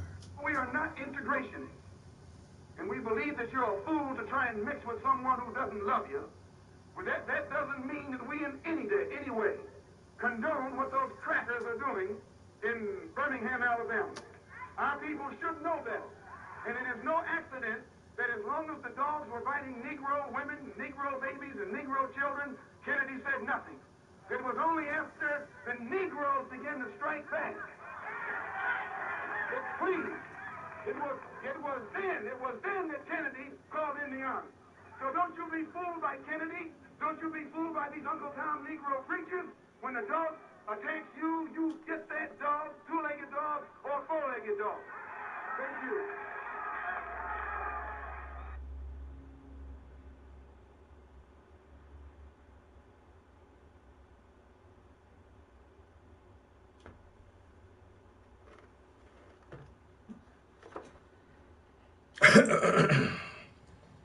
Why are they playing through?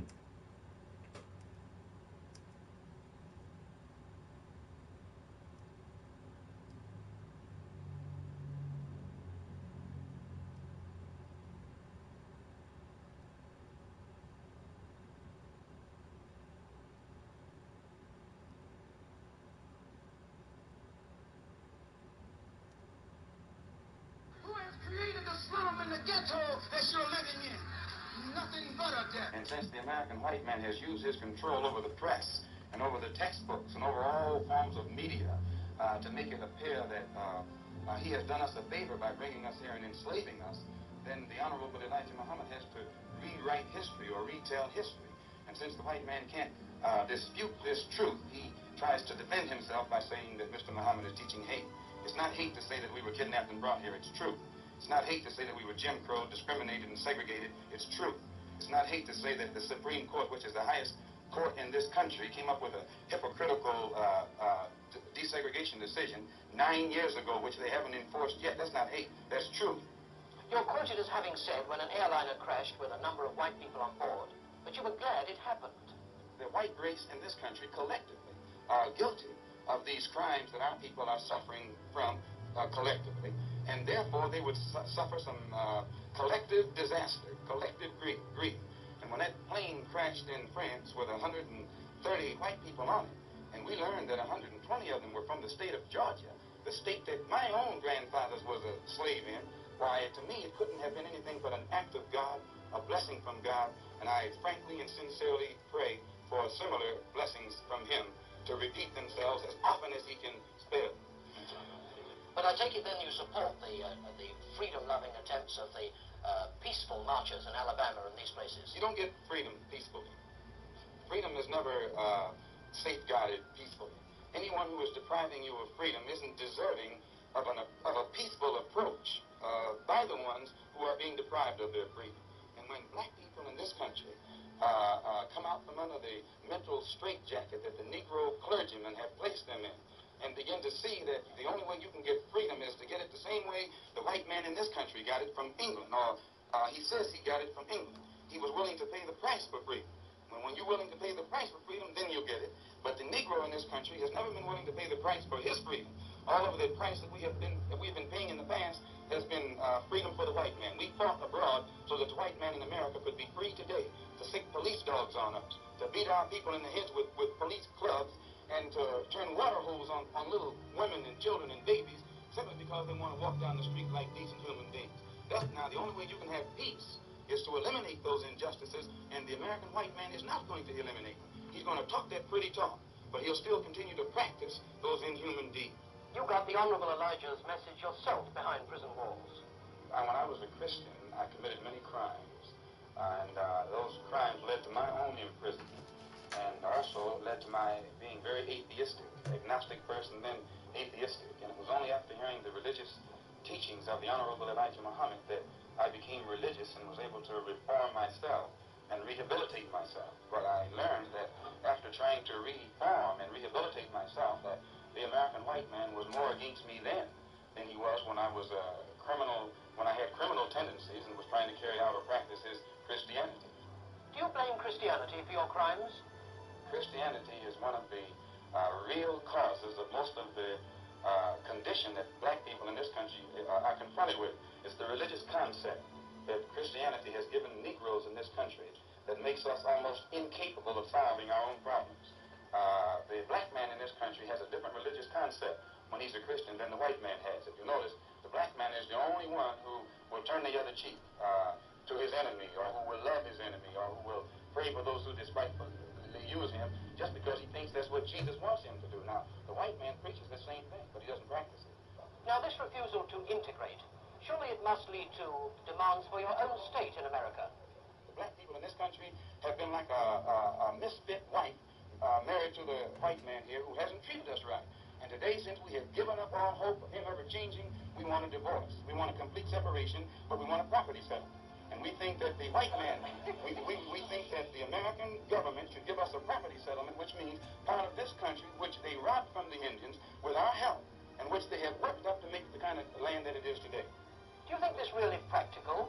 Don't you think that the future really lies with a peaceful transformation of the scene? If the American government, the Supreme Court, the President of the United States, the Congress and the Senate, and all these white liberals have said that they're for integration, and these Negroes haven't gotten any more integration than they have, well, that's more impractical than separation. Practical means that which you can practice.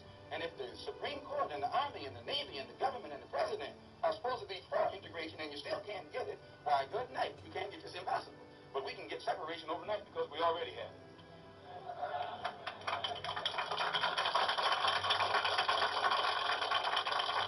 Mr. Malcolm, thank you very much. You're welcome, sir. I thank you for letting the people over in Europe know what the white man in this country is doing to black people and the hypocrisy he's practicing when he accuses them over there of not getting their house in order. 20 million black people in this country have been just as thoroughly colonized by the American white man in a more shrewd, modern way than all of the colonized people in Angola, South Africa, or any other part of this world. But the white man over here hides his own dirt by constantly pointing toward Britain and France and Portugal and these other countries and accusing them of being colonial powers when he mastered colonialism before those countries ever knew what it was. Thank you very much. Thank you, sir.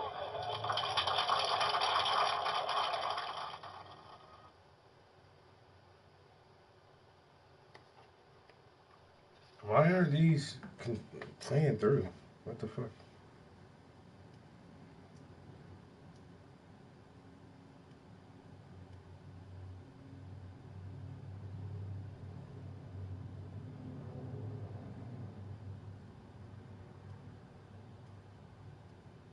I have autoplay on. What the hell, man?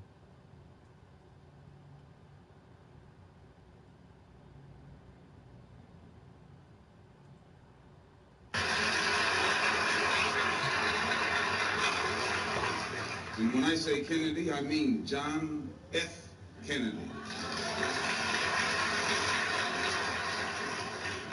The man who promised all the American so-called Negroes who vote what he was going to do for them when he got in office, and has yet to do the first thing that he promised, but has paid off the Negro leadership so that they are silent and say nothing about the promises that he originally made to get Negroes to vote for him. Now, I would like to point out another point before we go any farther. We who are followers of the Honorable Elijah Muhammad do not make a choice between integration and segregation. Segregation doesn't enter into the picture at all. We are for separation, not segregation. Segregation, as we're taught by the Honorable Elijah Muhammad, is that which is forced upon inferiors by superiors. Separation is done voluntarily by two equals. When you find an all-white school, they don't call it a segregated school, they call it a separate school. When you find an all-Negro school, they call it a segregated school, because it was set up by the white man. If it was an all-black school, it had been set up by the black man himself, run by the black man himself, with the curricula that they follow, put in the school by the black man himself, they would call it a separate school. And it would be just as independent and on equal basis with the white school.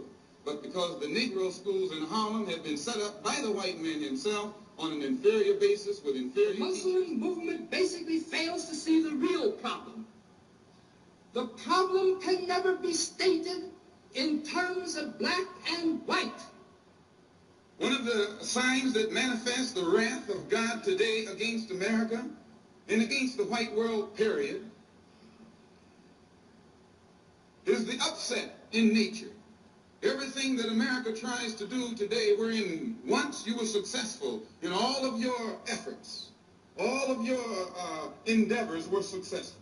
Anything that Uncle Sam put his hand on turned to gold. Everyone bowed to Uncle Sam. Everyone respected Uncle Sam. But not because I say so, but for facts. Today, the shoe is on the other foot. The whole world is turning its back on Uncle Sam. The whole world is looking down on Uncle Sam. The whole world looks at Uncle Sam with contempt and with increasing hatred. Why? Because Uncle Sam is the earth's leading hypocrite. The number one hypocrite on this earth is Uncle Sam. He's going to hate us to meet him. This man then goes on to promise in the same interview that when he becomes president in 1972, he will put all Jews in the gas chamber. Now, my friends, I know Malcolm X. He is no fascist. I am merely pointing out that if you do not have an adequate program, and if you do not rely upon the progressive allies, you throw yourself open to being utilized by these people who have no interest in... Be a spokesman for white people. White people are too intelligent for that.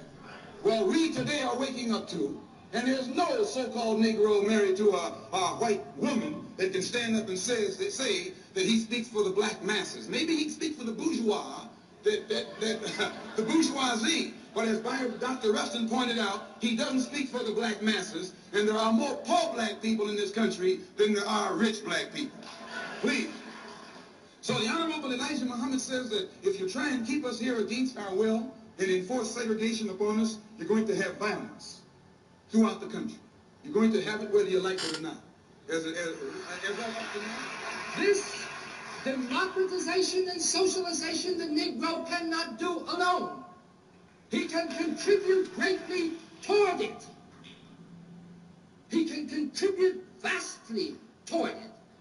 And any movement which begins by blotting out the active cooperation of the best minds, many of which are white as well as black, as to the nature of the new society we need to have here, the process of socialization which we need to have here, is unrealistic and fighting against certain black people who are defenseless, who are harmless, and because of your indoctrination and brainwashing, brainless, senseless, have no intellect whatsoever of their own where they can think for themselves. And it is because America has taken millions of black people from the East, from their own culture, from their own civilization, and brought them here and stripped them, and brought them down to the level of an animal, and then turned around and taught them that they were savages in the jungle, cannibals eating people, when they were caught and brought here. This is supposed to justify the American white man's treatment of these people. It's like taking a horse, putting him in a cage, tying him up, and putting another horse on the outside, and then tell everybody the horse that's in the cage can't run as fast as the one on the outside. And this is what you have done to the American Negro. You have brought us here and stripped us of everything we once had. You've stripped us of our culture. You've stripped us of our language. You've stripped us of our God, our religion, our background. You've cut off our roots, all ties that we once had with our own kind in the East. And after stripping us of our roots and destroying us as a people, making us become dead as a people, mentally and otherwise, then you point the finger of scorn at us and tell the world that we're not ready for freedom, that we're not qualified for freedom.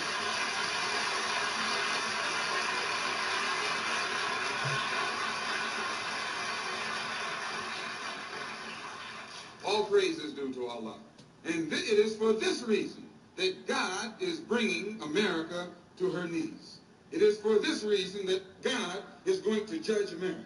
It is for this reason that America is doomed. And it is for this reason that we who follow the Honorable Elijah Muhammad feel that our only hope is not integration with a doomed society, but complete separation from a doomed society.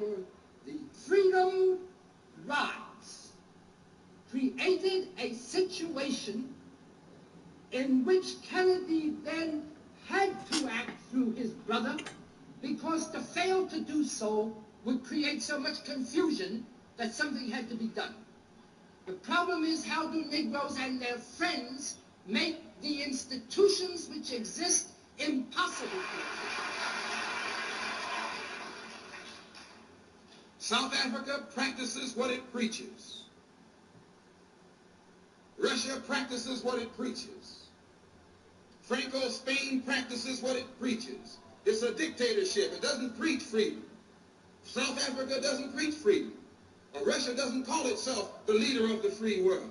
It's America that looks upon herself and represents herself as the leader of the free world, while she has 20 million black people here who aren't even citizens. 20 million black people here. The way in which the segregation was done away in the Woolworth and other stores in the South was by people sitting and saying, either you will have no places to eat, or they will be integrated. When we did that, they were integrated. How can you and your government and your government leaders stand up in the United Nations and point the finger at South Africa for practicing what it preaches? It preaches apartheid and it practices apartheid. It preaches the inferiority of the races and it practices the inferiority of the races. Whereas you preach one thing and practice another thing. You say that this is a land of equality and 20 million of your black citizens, so-called citizens, don't have equality. You say that this is the land of freedom and 20 million black people here don't have freedom. You say that this is a land of justice, and 20 million black people here don't have justice. And the government, from the Supreme Court, the Senate, and the Congress, and the President, on up or down, is not able to combine to bring about any change in the attitude of white America toward black America.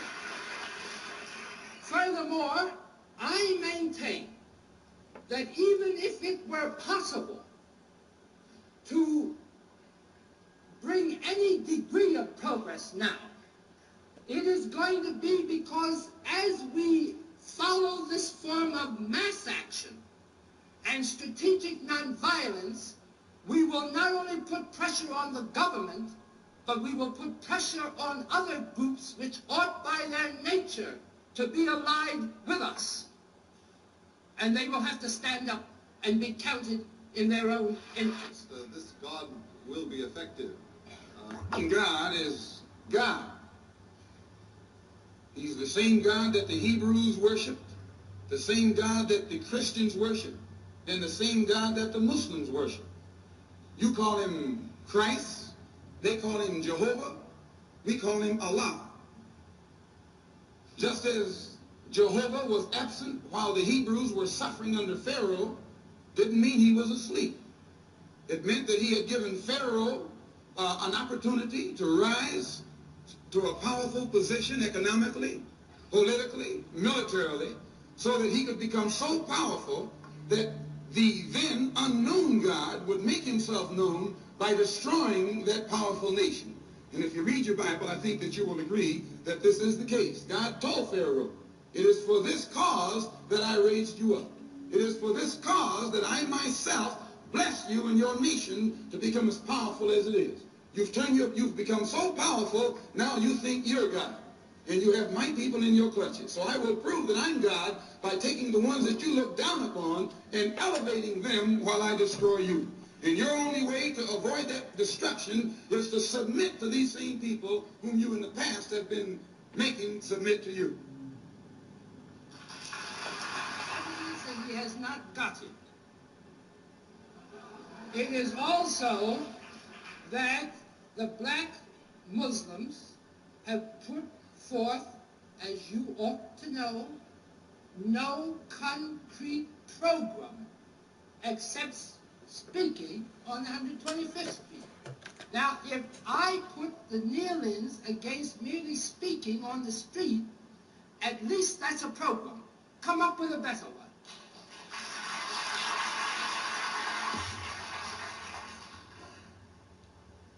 If white immigrants can come to this country 50 years ago with nickels and dimes and no education, and come here and pool their little nickels and dimes and no education, and set up little stores, develop these stores into larger stores, develop this into an industry which creates job opportunities for whites. Since Lincoln was supposed to have freed the black man 100 years ago, and today the black man, according to the government economists, has spending power of $20 billion per year. We feel that with the black man spending $20 billion a year, not setting up any businesses, not creating any industry, not creating any job opportunities for his own kind, he's not in a moral position to point the finger today at the white man and tell the white man that he's discriminating against him for not giving him a job in factories that he himself set up. If the black man has $20 billion, and these so-called Negro leaders are such geniuses that they can integrate white restaurants. Huh? Got another package. Another package? Yeah, it's right by the door.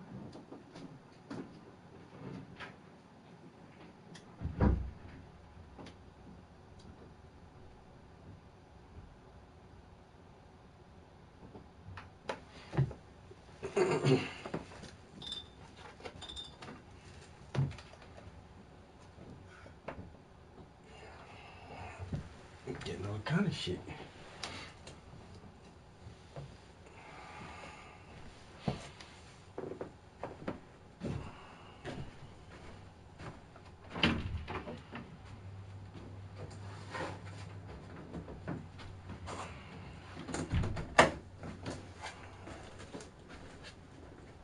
Matter of fact.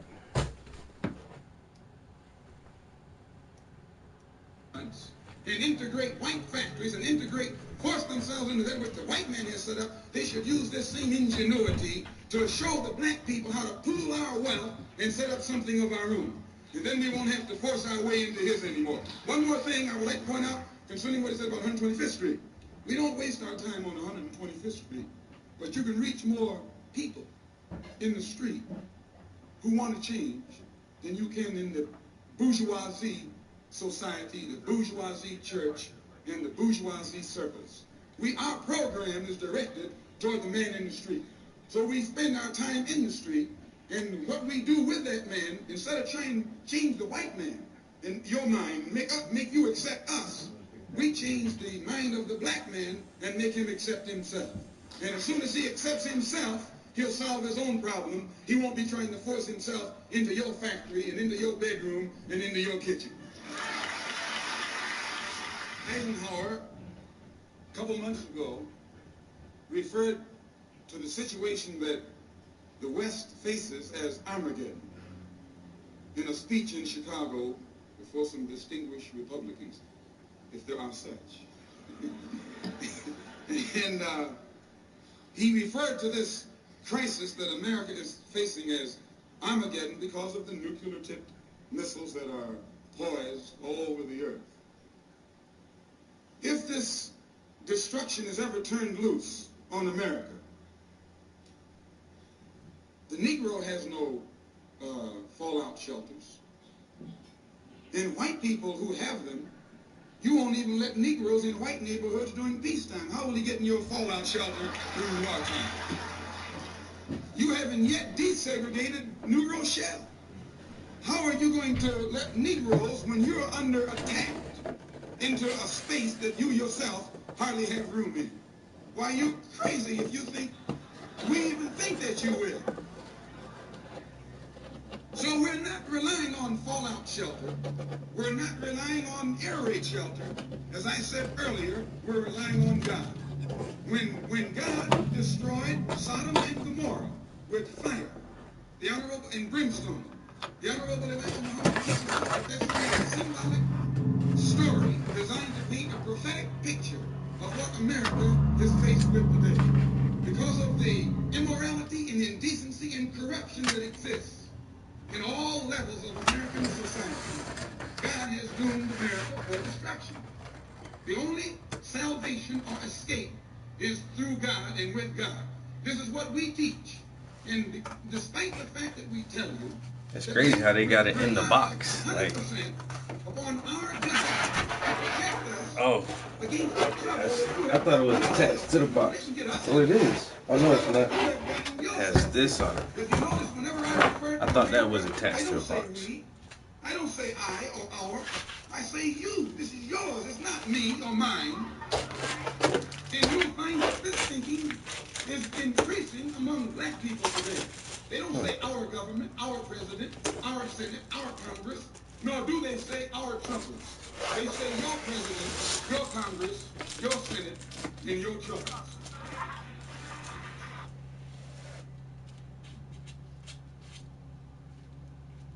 So that doesn't look too bad, actually. Minister Malcolm, when you broke with Elijah Muhammad back in March, you said it was because the black so I got a Muslims print, were maybe? too narrowly sectarian and inhibited, and because Elijah Muhammad had become blindly jealous of you and the personal following you had gathered. I said the first part, but the last part, I didn't say that Elijah Muhammad himself had become blindly jealous. I mentioned that it was his family and the officials in Chicago. Everything that I said always was designed to protect Mr. Muhammad himself, primarily because the image that he had created was the image that enabled his followers to remain strong in faith and things of that sort. That's and I pretty didn't good, want right? to see any adverse effect or negative result develop in the faith of all of his followers. But actually, despite the fact that I tried to protect the Muslim movement, if you'll notice, they used their newspaper to slander me and to label me as a hypocrite and as a rebel, and Mr. Muhammad himself said that I defected. But in reality, I never even left the Muslim movement. They put me out. And they put me out because of what I knew, and what I knew was told to me by Mr. Muhammad's son, Wallace Muhammad himself. They put me out and they put him out. Well, now, first of all, let's find out what it is that Wallace Muhammad, Elijah Muhammad's son, told you. Well, number one, if you notice, the stick that I always used in presenting, representing, and defending the Muslim movement was the fact that it had the ability to reform.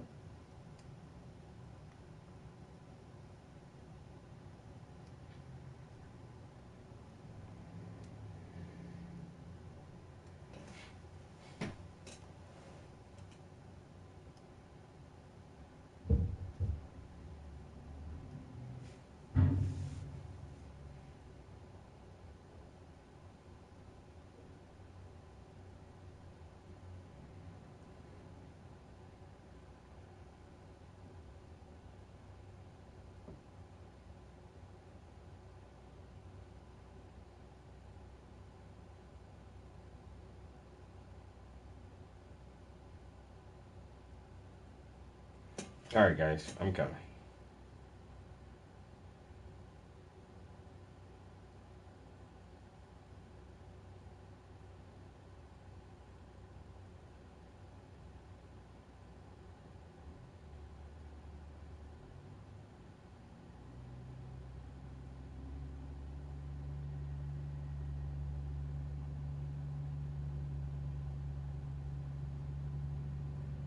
Damn, I had 80 something fucking likes on my Instagram just now. That's crazy.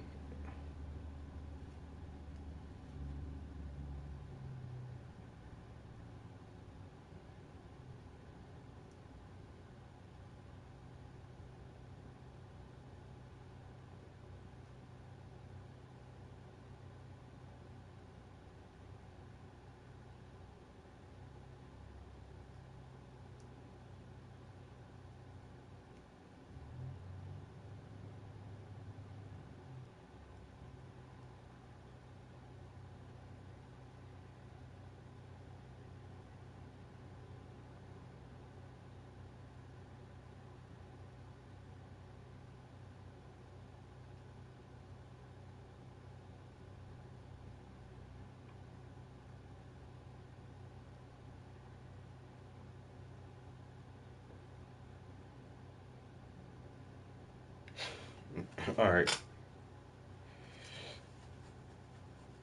I wanted to tell my client that this print came in.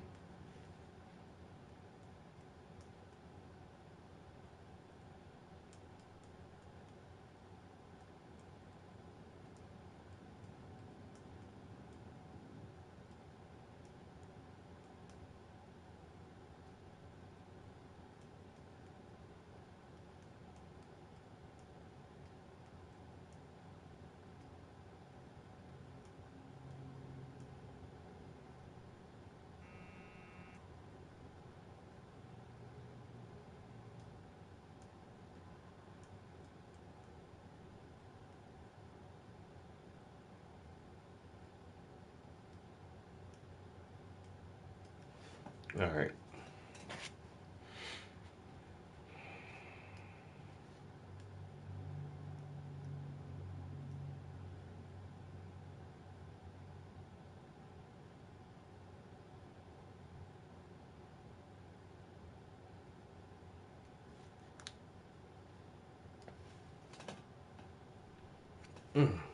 I'm getting hungry now. Oh, I've been here 3.5 hours.